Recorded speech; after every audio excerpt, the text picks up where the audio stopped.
ನಮಸ್ಕಾರ. ನೀವು ನೋಡ್ತಾ ಇದ್ದೀರಾ ರಿಪಬ್ಲಿಕ್ ಕನ್ನಡ ವಿಶೇಷ ಕಾರ್ಯಕ್ರಮ. ನಾನು ನಿಮ್ಮ ರೋಜಾ ಮನು ಪಾಟೀಲ್. ಇವತ್ತಿನ ಸ್ಪೆಷಲ್ ಎಪಿಸೋಡ್ನಲ್ಲಿ ನನ್ನ ಜೊತೆಗೆ ಒಬ್ರು ಸ್ಪೆಷಲ್ ಗೆಸ್ಟ್ ಇದ್ದಾರೆ. ಯಾರಂತ ಯೋಚನೆ ಮಾಡ್ತಾ ಇದ್ದೀರಾ?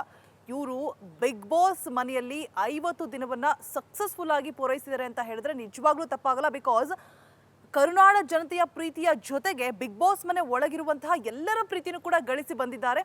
ಯಾರು ಅಂತ ನಿಮಗೀಗ ಆಲ್ರೆಡಿ ಗೊತ್ತಾಗಿರುತ್ತೆ. ನಿಮ್ಮ guess 100% correct. A very gorgeous Anusha Rai ನನ್ನ ಜೊತೆಗಿದ್ದಾರೆ. ಬನ್ನಿ ಅವ್ರನ್ನ ಕಾರ್ಯಕ್ರಮಕ್ಕೆ ವೆಲ್ಕಮ್ ಮಾಡೋಣ. ಹಲೋ, ಹೇಗಿದ್ದೀರಾ? ನಾನು ಸೂಪರ್ ಆಗಿದ್ದೀನಿ. ತುಂಬ ಚೆನ್ನಾಗಿ ಕಾಣಿಸ್ತಾ ಇದ್ದೀರಾ. ತುಂಬ ಟಯರ್ಡ್ ಆಗಿದ್ದೀರಾ ಅನಿಸ್ತಾ ಇದೆ ಇಂಟರ್ವ್ಯೂ ಕೊಟ್ಟು. ಹೌದು, ಬಿಗ್ ಬಾಸ್ ಮನೆಯಿಂದ ಹೊರಗೆ ಬರೋ ಹಿಂದಿನ ದಿನನೂ ನಿದ್ದೆ ಮಾಡಿರಲಿಲ್ಲ ನಾನು.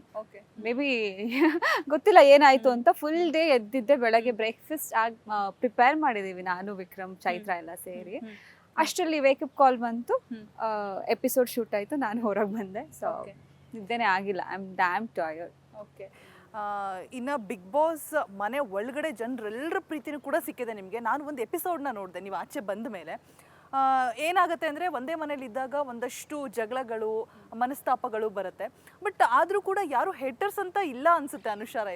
ಹೌದು, ಏನೋ ಒಂದು ನಾಮಿನೇಷನ್ಸ್ ಅಂತ ಇದ್ದಾಗ ಅಥವಾ ಏನಾದ್ರು ಕಳಪೆ ಅಂತ ಇದ್ದಾಗ ಈಸಿಯಾಗಿ ನಾನು ಏನು ಬೇಜಾರು ಮಾಡ್ಕೊಳ್ಳಲ್ಲ ಅಂತನೋ ಅಥವಾ ಸೈಲೆಂಟ್ ಆಗಿರ್ತಿದ್ದೆ ಅಂತನೋ ನನ್ನ ನೇಮ್ ತಗೊಳ್ತಾ ಇದ್ರು. ಅದು ಹೊರತುಪಡಿಸಿ ಆ ನಾಮಿನೇಷನ್ಸ್ ಇಲ್ಲದೆ ಇದ್ದಾಗ ನನ್ನ ಜೊತೆ ಎಲ್ಲರೂ ತುಂಬಾ ಚೆನ್ನಾಗಿರ್ತಾ ಇದ್ರು. ಯಾರೊಟ್ಟಿಗೂ ಅಂತ ದ್ವೇಷ ನನಗಿಲ್ಲ. ನಾನು ಯಾರನ್ನೂ ಹೇಟ್ ಮಾಡಲ್ಲ, ಅವರು ಯಾರು ಹೇಟ್ ಮಾಡೋ ಲೆವೆಲಿಗೆ ನಾನು ಕೆಟ್ಟೋಳಲ್ಲ ಅನ್ಕೊಂತೀನಿ. ಸೂಪರ್. ಇನ್ನು ಬಿಗ್ ಬಾಸ್ ಅಂತ ಹೇಳಿದ್ರೆ ಒಂದು ರೀತಿಯಾಗಿ ಅವಕಾಶ ವಂಚಿತರಾಗಿರ್ತಾರೆ ತುಂಬ ಜನ. ಹೋಗ್ಬೇಕು ಅನ್ಕೊಂಡು ಎಷ್ಟೋ ಜನಕ್ಕೆ ಅವಕಾಶ ಸಿಕ್ಕಿರೋದಿಲ್ಲ. ನಿಮಗೆ ಈ ಹಿಂದೆ 2 ವರ್ಷದ ಹಿಂದೆ ಆಫರ್ ಕೂಡ ಬಂದಿತ್ತು ಅಂತ ಕೇಳ್ಪಟ್ಟೆ. ಅವಾಗ ಹೋಗದೆ ಇರೋ ಅನುಷಾ ಇವಾಗ ಏನಕ್ಕೆ ಹೋದ್ರು ಅಂತ? ಅಂದ್ರೆ ಭಯ ಇತ್ತು ಬಿಗ್ ಬಾಸ್ ಜರ್ನಿ ಅಂದ್ರೆ. ಬಿಕಾಸ್ ನಾನು ಸ್ವಲ್ಪ ಸಾಫ್ಟ್ ನೇಚರ್ಡ್. ಅಲ್ಲಿ ತುಂಬಾ ಆರೋಗ್ಯಂಟ್ ಆಗಿರ್ಬೇಕಾಗುತ್ತೆ ಸಮಟೈಮ್ಸ್. ಅದರ್ವೈಸ್ ಎಲ್ಲರೂ ಸ್ಟ್ರಾಂಗ್ ಇದ್ದಾಗ ಒಬ್ರು ಸಾಫ್ಟ್ ಆದ್ರೂ ಜಸ್ಟ್ ಇಮ್ಯಾಜಿನ್ ಒಬ್ರು ಟಾರ್ಗೆಟ್ ಆಗ್ತಾರೆ. ಸೊ ಆ ಒಂದು ಭಯ ಇದ್ದಿದ್ದ ಕಾರಣ ನನಗೆ ಭಯ ಇದ್ದದಕ್ಕೆ ನಾನು ಆಕ್ಸೆಪ್ಟ್ ಮಾಡಿರ್ಲಿಲ್ಲ. ಬಟ್ ಇವಾಗ ಏನಕ್ಕೆ ತಗೊಂಡೆ ಅಂತಂದ್ರೆ, ಭಯ ಅಂದ್ಕೊಂಡೆ ಕೂತ್ಕೊಂಡ್ರೆ ಎಷ್ಟು ದಿನ ಹಂಗೆ ಇರ್ತೀವಿ. And it's a beautiful platform. Bigg Boss ಎಲ್ರಿಗೂ ಸಿಗದೆ ಇರೋವಂಥ ಅವಕಾಶ. ಅದು ಬಂದಾಗಲೂ ನಾವು ಪ್ರತಿ ಸಲ ಹಾಗೆ ಮಾಡ್ತಿದ್ರೆ ಇಟ್ ಡಸಂಟ್ ಫೀಲ್ ಗುಡ್. ಇಲ್ಲ, ಅಚೀವ್ ಮಾಡಬೇಕು, ಚಾಲೆಂಜಸ್ಗಳನ್ನ ಫೇಸ್ ಮಾಡಬೇಕು, ಅವಾಗಲೇ ಲೈಫಲ್ಲಿ ಏನೋ ಒಂದು ಕಲಿಯೋಕ್ಕೆ ಸಾಧ್ಯ ಅಂತ ಸ್ಟ್ರಾಂಗ್ ಆಗಿ ಮೈಂಡ್ನ ಫಿಕ್ಸ್ ಮಾಡಿಕೊಂಡು ಐ ಅಕ್ಸೆಪ್ಟ್. ಸೂಪರ್. ಹೇಗನ್ನಿಸ್ತು ಅಂದರೆ ಒಂದು ಸೂಪರ್ ಆಗಿರೋ ಜರ್ನಿ ಅಂತ ಹೇಳ್ತಾರೆ ಹೊರಗಡೆ ಬಂದವರೆಲ್ಲರೂ ಕೂಡ. ಎಷ್ಟೇ ಜಗಳ ಆದ್ರೂ, ಏನೇ ದ್ವೇಷ, ಆ ಶತ್ರುತ್ವ ಅನ್ನೋದು ಒಬ್ರ ಮಧ್ಯೆ ಬೆಳ್ಕೊಂಡಿದ್ರು ಕೂಡ ಆಚೆ ಬಂದಮೇಲೆ ಕಣ್ಣೀರಾಗ್ತಾರೆ. ನಾನು ಇನ್ನೂ ಸ್ವಲ್ಪ ದಿನ ಇರಬೇಕು ಅಂತ ಅಂತಾರೆ. ಅನುಷಾಗೆ ಏನು ಅನಿಸ್ತು? Exactly, even I feel the same thing. ಇನ್ನೂ ಸ್ವಲ್ಪ ದಿನ ಅಂದರೆ ಟಾಪ್ 5 ಹೋಗ್ಬೇಕನ್ನೋ ಆಸೆ ನಂಗೆ ತುಂಬ ಇತ್ತು. ಅನ್ಫಾರ್ಚುನೇಟ್ಲಿ ಆಚೆ ಬಂದಿದ್ದು ನನಗೆ ಅಲ್ಲಿ ಬ್ಲ್ಯಾಂಕ್ ಆಗಿಬಿಟ್ಟೆ ನಾನು. ಸಡನ್ ಆಗಿ ನಾನು ಎಲಿಮಿನೇಟ್ ಅಂದಾಗ ನಿಲ್ಲಿಸಿದ್ದು ಧರ್ಮ ಹಾಗೆ ನನ್ನನ್ನು. ನಮ್ಮಿಬ್ರು ಒಟ್ಟಿಗೆ ಒಳಗೆ ಕಳಿಸಿರ್ತಾರೆ, ಮತ್ತೆ ಆಚೆ ಕಳಿಸ್ಬೇಕಾದ್ರೆ ಹಿಂಗೆ ನಿಲ್ಲಿಸಿದಾಗ ನಾನು literally God why Bigg Boss ಯಾಕೆ ಹಿಂಗೆ ಮಾಡ್ತಾ ಇದ್ದೀರಾ ಅಂತ ಅನ್ನಿಸ್ತು. ಬಿಕಾಸ್ ನಂಗೆ ಆಲ್ರೆಡಿ ಆ ಮನೆ ತುಂಬ ಇಷ್ಟ ಆಗೋಗಿತ್ತು. I am missing it. ಇವಾಗ ಇಲ್ಲಿ ಬಂದು ನಂಗೆ ಇರೋಕೆ ಆಗ್ತಾ ಇಲ್ಲ ಆ ಒಂದು ಎನ್ವೈರನ್ಮೆಂಟಲ್ಲಿ ಇದ್ದು. ಇವಾಗ ನನಗೆ ಈ ಒಂದು ಇದನ್ನ ತೊಗೊಳಕ್ ಆಗ್ತಿಲ್ಲ. ಅಲ್ಲಿದ್ದಾಗ ಡೆಫಿನೆಟ್ಲಿ ಹೊರಗಿನ ಪ್ರಪಂಚ ಮಿಸ್ ಮಾಡ್ಕೊಳ್ತಾ ಇದ್ವಿ ಇನಿಷಿಯಲ್ ಡೇಸಲ್ಲಿ. ಬಟ್ ಹೋಗ್ತಾ ವಿ ಯೂಸ್ ಟು ಇಟ್. ಯಾವುದೋ ಒಂದು ಬ್ಯೂಟಿಫುಲ್ ರೆಸಾರ್ಟಲ್ಲಿ ಇದ್ದೀವಿ ಅಂತ ಅನಿಸ್ತಾ ಇತ್ತು. ಅದರೊಳಗಡೆ ನಮ್ಗೆ ಆಕ್ಟಿವಿಟೀಸ್ನ ಮಾಡಿಸ್ತಾ ಇದ್ರು, ಎಂಜಾಯ್ ಮಾಡ್ತಿದ್ವಿ, ಸಮ್ಟೈಮ್ಸ್ ಕಿರ್ಚ್ತಿದ್ವಿ. ಅಂದರೆ ಮಿಕ್ಸ್ಚರ್ ಆಫ್ ಎಮೋಷನ್ಸ್, ಎಲ್ಲ ಒಂದು ಎಮೋಷನ್ಸ್ನ ಒಟ್ಟೊಟ್ಟಿಗೆ ಫೀಲ್ ಮಾಡ್ತಿದ್ದಂಥ ಜಾಗ ಅದು. ಸೂಪರ್.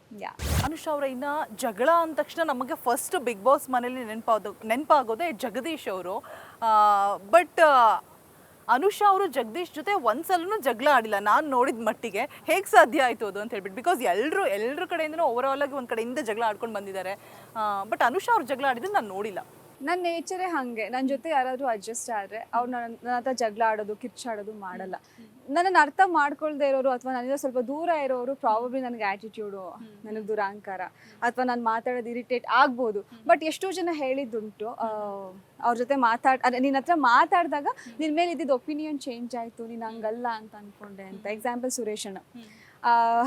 ಅವ್ರು ನನ್ನ ಜೊತೆ ಯಾವಾಗಲೂ ಜಗಳ ಆಗ್ತಿತ್ತು. ಜೋಡಿ ಟಾಸ್ಕ್ ಅಂತ ಬಂದಾಗ ನನ್ನ ಪಕ್ಕನೇ ಇದ್ದಿದ್ದಕ್ಕೆ ಕಂಪ್ಲೀಟ್ ಅವರ ಬಿಹೇವಿಯರೇ ಚೇಂಜ್ ಆಯಿತು. ಅವ್ರಿಗೆ ಉತ್ತಮ ಸಿಗುತ್ತೆ, ಕಿಚ್ಚನ ಚಪ್ಪಾಳೆ ಸಿಗುತ್ತೆ. ಅವರು ಕೂಡ ಹೇಳ್ತಾರೆ, ನನ್ನಂತ ಒರಟನ್ನು ಚೇಂಜ್ ಮಾಡೋದು ಕಷ್ಟ, ನನ್ನನ್ನು ಮಾಡಿದ್ಲು ಅಂತ. ಸೊ ನನ್ನ ನೇಚರ್ ಹಾಗೆ. ಸೊ ನನ್ನನ್ನು ಅರ್ಥ ಮಾಡ್ಕೊಂಡಾಗ ನಾನು ಜಗಳ ಯಾರ ಜೊತೆಗೂ ಆಡಕ್ಕೆ ಹೋಗಲ್ಲ. ಹಾಗೆ ಜಗದೀಶ್ ಸರ್ ಜೊತೆ ಒಂದು ಬಾಂಡಿಂಗ್ ತುಂಬ ಚೆನ್ನಾಗಿತ್ತು. ಡೇ 1 ಅವ್ರು ಬಂದ ದಿನದಿಂದನೂ ಅವ್ರು ಎಕ್ಸಿಟ್ ಆಗೋ ದಿನದವರೆಗೂ ನಮ್ಮ ಮಧ್ಯ ಒಂದು ಬಾಂಡಿಂಗ್ ಇತ್ತು. ಅವ್ರು ಮಾತಾಡಿಸ್ದಾಗ ನಂಗೆ ತುಂಬ ಚೆನ್ನಾಗಿ ರೆಸ್ಪಾಂಡ್ ಮಾಡ್ತಿದ್ದೆ. ಆ್ಯಂಡ್ ನಾನು ಕೂಡ ಅವ್ರನ್ನ ತುಂಬ ಚೆನ್ನಾಗಿ ಮಾತಾಡಿಸ್ತಿದ್ದೆ. ಹಾಗಾಗಿ ನನ್ನ ಮೇಲೆ ಅವ್ರ ಜಗಳ ಯಾವತ್ತೂ ಆಡಲಿಲ್ಲ ಅಂತ ನಾನು ಅನ್ಕೊತೀನಿ. ಬಿಕಾಸ್ ಕೆಲವೊಂದು ವಿಷಯಗಳು ನನಗೂ ಗೈಡ್ ಮಾಡ್ತಾ ಇದ್ರು. ಈಗ ಎಕ್ಸಾಂಪಲ್, ನಾನು ಯಾರ ಜೊತೆನೋ ಜಗಳ ಆಡ್ತಿರ್ತೀನಿ, ಕೆಲವೊಮ್ಮೆ ಭಾಷೆ ಹಿಡಿತದಲ್ಲಿ ಇರಲ್ಲ, ಆವಾಗ ಬಂದು you have your own standards, ಹೊರಗೆ ಜನ ನೋಡ್ತಿರ್ತಾರೆ, ಭಾಷೆ ಹಿಡಿತದಲ್ಲಿ ಇರಲಿ ಅಂತ ಒಂದು ಗೈಡ್ಲೈನ್ ಕೊಟ್ಟಾಗ ಅದನ್ನ ನಾನು ಅರ್ಥ ಮಾಡ್ಕೊಂಡೆ. ಅದಕ್ಕೂ ಮುಂಚೆ ಏನು ಆ ಥರ ಭಾಷೆ ಎಲ್ಲ ಉಪಯೋಗಿಸಿಲ್ಲ.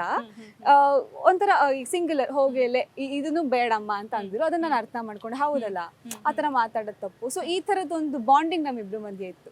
ಅವರು ಒಬ್ಬರೇ ಇದ್ದಾಗ ಇಡೀ ಮನೆ ಜೊತೆ ಜಗಳ ಆದಾಗ ಹೋಗಿ ಸಮಾಧಾನ ಮಾಡ್ತಿದ್ದೆ, ಸರ್ ಕಮಾನ್ ಇವರ ಹೀರೋ ಅಂತೆಲ್ಲ. ಸೊ ಆ ಒಂದು ಬಾಂಡಿಂಗ್ ನಮ್ಮಿಬ್ರು. ಸೂಪರ್. ಇವಾಗ ಸುರೇಶ್ ಅಂತ ಹೇಳಿದ ತಕ್ಷಣ ನನಗೆ ನೆನಪಾಯ್ತು, ಗೋಲ್ಡ್ ಸುರೇಶ್ ಅವರು. ಅಂದರೆ ಅವರು ನಿಮ್ಮಿಂದಾನೇ ಅವ್ರಿಗೇನು ಜೈಲಿಗೆ ಹೋಗಿದ್ರು, ನಿಮ್ಮ ಏನು ಕಳಪೆ ಬಂದಿತ್ತು, ನಿಮ್ಮಿಂದನೇ ಉತ್ತಮ ಬಂತು. ಸೊ ನಿಜಕ್ಕೂ ಒಂಥರ ಮಿರಾಕಲ್ ಅಂತ ಅನ್ಸುತ್ತೆ. ಏನ್ ಅನ್ಸುತ್ತೆ ನಿಮ್ಗೆ ಅವ್ರ ಮೇಲೆ ಅಭಿಪ್ರಾಯ, ಸುರೇಶ್ ಅವ್ರ ಮೇಲೆ? ಅಂದ್ರೆ ಟಾಸ್ಕ್ ಅಂತ ಬಂದಾಗ ಎಲ್ಲಾರು ಆರೋಗ್ಯಂಟಾಗಿ ಆಡ್ತಾರೆ. ಅದು ನಂದು ವಾಯ್ಸ್ ರೈಸ್ ಮಾಡಿದ್ದೆ, ಯಾಕಷ್ಟು ಆರೋಗ್ಯಂಟಾಗಿ ಆಡ್ತೀರಾ, ಫಿಸಿಕಲಿ ಹರ್ಟ್ ಮಾಡಿ ಅಂತ ಯಾರಿಗೂ ಹೇಳಿಲ್ಲ ಅಂತ. ಒಂದೊಂದ್ಸಲ ನನಗೂ ತುಂಬಾ ಏಟ್ ಆದಾಗ ಫಿಸಿಕಲ್ ಟಾಸ್ಕ್ ಅಂತ ಬಂದ್ರೆ ಹೆಂಗಪ್ಪ ಅಂತಾನೆ ಒಂದು ಅನ್ಸ್ತಿತ್ತು. ಅದಕ್ಕೆ ಸುದೀಪ್ ಸರ್ ಹೇಳ್ತಾರೆ, ಸರ್ ನೋಡೋಣ ಅನುಷಾ ಅವ್ರಿಗೆ ಟಾಸ್ಕ್ ಆಟ ಆಡ್ಬೇಕಾದ್ರೆ ಯಾರಾದ್ರು ಗಿಂಟ್ ಬೇಕು ಅಂತ, ಅದೇ ಕೀ ಕೊಡ್ಬೇಕು ಅಂತ. ಯಾಕಂದ್ರೆ ಒಂದ್ಸಲ ಬಿದ್ದು ನನ್ಗೆ ಬೆನ್ನು ಮೂಳೆ ಏಟ್ ಆಗಿತ್ತಲ್ವ, ಅದಾದ್ಮೇಲೆ ಸ್ವಲ್ಪ ಭಯ. 3 months ನಾವು ಒಂದು ಬಿಗ್ ಬಾಸ್ ಮನೆಯಲ್ಲಿ ಆಟ ಆಡ್ತಿರ್ತೀವಿ. ಅಂದ್ರೆ ಬಿಗ್ ಬಾಸ್ ಹೇಳಲ್ಲ, ಅವ್ರು ಕರೆಕ್ಟ್ ಆಗಿ ಕೊಟ್ಟಿರ್ತಾರೆ, ಟಾಸ್ಕ್ ಡಿಸೈನ್ ಸೂಪರ್ ಆಗಿ ಮಾಡಿರ್ತಾರೆ. ಅಲ್ಲಿ ಆಡೋರು ತುಂಬಾ ಅಗ್ರೆಸಿವ್ ಆಗಿ ಆಡಿ ಏಟ್ ಮಾಡ್ಕೊಂಡೆಲ್ಲ ಮಾಡ್ತಾರೆ. ಅವಾಗಿಂದ ನನಗ್ ಭಯ ಆಗೋದು. ನಾನು ಹೇಳ್ತಿದ್ದೆ, ದಯವಿಟ್ಟು ಯಾರು ದೈಹಿಕವಾಗಿ ಹರ್ಟ್ ಮಾಡ್ಬಿಡಿ, ಬುದ್ಧಿಶಕ್ತಿ ಉಪಯೋಗಿಸಿ ಆಟ ಆಡಿ, ಇದೇ ನನ್ನ ವಾದ ಆಗಿತ್ತು. ಆದ್ರೂ ಅವ್ರ ಕಾಲಲ್ಲಿ ಓದಿತಾರೆ, ನಂಗೆ ಬೇಜಾರು. ನಾನು ಹೆಂಗ್ ಗೊತ್ತಾ, ಒಂಚೂರು ಕಾಲ್ ಟಚ್ ಆದ್ರೂ ನಮಸ್ಕಾರ ಮಾಡ್ಕೊಳ್ಳೋ ಹುಡುಗಿ. ಜೋರಾಗಿ ಹಿಂಗ್ ಕಿಕ್ ಮಾಡಿದಾಗ ನಂಗೆ ಹರ್ಟ್ ಬೇಜಾರಾಗುತ್ತೆ. ಸೊ ಆ ಥರ ಯಾಕೆ ಆಡ್ತಾರೆ ಅಂತ ನಂಗೆ ಸಿಕ್ಕಾಬಡೆ ಭಿನ್ನಾಭಿಪ್ರಾಯ ಇತ್ತು. ಬಟ್ ಅವ್ರೊಟ್ಟಿಗೆ ಆಟ ಆಡ್ಬೇಕಾದ್ರೆ ಅವ್ರಿಗೆ ಏನು ಗೊತ್ತಾ, ತಾನು ಗೆಲ್ಲಬೇಕು. ಅದಕ್ಕೆ ನಾನು ಯಾವ ಎಕ್ಸ್ಟ್ರೀಮ್ ಲೆವೆಲ್ಗೆ ಬೇಕಾದ್ರೂ ಹೋಗ್ತೀನಿ, ಎಷ್ಟು ಬೇಕಾದ್ರೂ ಕೋಪ ಮಾಡ್ಕೋತೀನಿ, ಜಗಳ ಆಡ್ತೀನಿ, ಆ ಕ್ಯಾಟಗರಿಯಲ್ಲಿ ಇರುವಂಥವ್ರು. ಅದನ್ನ ನಾನು ಚೇಂಜ್ ಮಾಡಿದೆ. ಅದು ಹಂಗಲ್ಲ ಹಿಂಗೆ ಅಂತ. ಇವಾಗ ಹೆಂಗೆ ಆಡ್ತಾರೋ ಗೊತ್ತಿಲ್ಲ, ಆ ಪರ್ಟಿಕ್ಯುಲರ್ ವೀಕ್ ನನ್ನ ಜೊತೆ ಇರ್ಬೇಕಾದ್ರೆ ನನಗಂತೂ ಹಂಗೆ ಆಡೋಕ್ಕಾಗಲ್ಲ. ನಾನು ಹೇಳ್ತಿದ್ದೆ, ಅಣ್ಣ ಓಕೆ ಏಟ್ ಮಾಡ್ಕೋಬೇಡಿ, ಆಟ ಆಡಿ, ನೋವು ಮಾಡ್ಕೋಬೇಡಿ, ದಿಸ್ ಈಸ್ ಮೈ ನನ್ನ ಮಾತಾಗಿತ್ತು. ಅವ್ರು ಅದನ್ನ ಕೇಳಿದ್ರು. ಕೇಳೋರಿಗೆ ಹೇಳ್ಬೋದು, ಕೇಳ್ದಿದವ್ರಿಗೆ ಹೇಳೋಕ್ಕಾಗಲ್ಲ. ಅಣ್ಣ ಕೇಳಿಸ್ಕೊತಾ ಇದ್ರು, ಅವ್ರಿಗೆ ತುಂಬ ಪೇಷನ್ಸ್ ಇತ್ತು, ಅವ್ರನ್ನ ತುಂಬ ಚೆನ್ನಾಗಿ ಅರ್ಥ ಮಾಡ್ಕೊಂಡೆ ನಾನು, ಅವರು ನನ್ನನ್ನು ಅರ್ಥ ಮಾಡ್ಕೊಂಡ್ರು. ಬಟ್ ಐ ಡೋಂಟ್ ನೋ, ನಾನು ಮಾತ್ರ ಆಚೆ ಬಂದು ಅವರಿಗೆ ಉತ್ತಮ ಸಿಕ್ತು. ವೈ ಬಿಗ್ ಬಾಸ್ ಕೇಳಿ ಪ್ರಶ್ನೆ ಮಾಡಿ. ಓಕೆ, ಇನ್ನು ಧರ್ಮ ಅವ್ರ ವಿಚಾರಕ್ಕೆ ಬಂದರೆ, ಒಂದೊಳ್ಳೆ ಬಾಂಡಿಂಗ್ ಇರುತ್ತೆ, ಒಂದೊಳ್ಳೆ ಫ್ರೆಂಡ್ಶಿಪ್, ನೋಡೋಕ್ಕೆ ಕ್ಯೂಟಾಗಿ ಕೂಡ ಕಾಣಿಸ್ಕೊಳ್ತಾ ಇರ್ತೀರಾ. ಎಲ್ರಿಗೂ ಏನಪ್ಪ ಅಂದರೆ, ನಿಮ್ಮ ಅಭಿಮಾನಿಗಳಿಗೆ, ಧರ್ಮ ಅವರ ಅಭಿಮಾನಿಗಳಿಗೆ ಒಂದು ಕನ್ಫ್ಯೂಷನ್, ಬೆಸ್ಟ್ ಫ್ರೆಂಡ್ಸ್ ಅಂತಲೂ ಕೆಲವ್ರು ಕಮೆಂಟ್ ಮಾಡ್ತಾರೆ, ಇಲ್ಲ ಇವರಿಬ್ಬರು ಜೋಡಿ ಆದರೆ ಇನ್ನೂ ಚೆನ್ನಾಗಿರುತ್ತೆ ಅಂತ ಹೇಳ್ಬಿಟ್ಟು. ಸೊ ನಿಮ್ಮ ಮಧ್ಯೆ ಇರುವಂತಹ ಒಂದು ಬಾಂಡಿಂಗ್, ಆ ಒಂದು ಲವ್ ಫ್ರೆಂಡ್ಶಿಪ್ ನೀವೇ ಕ್ಲಾರಿಟಿ ಕೊಟ್ಬಿಡಿ.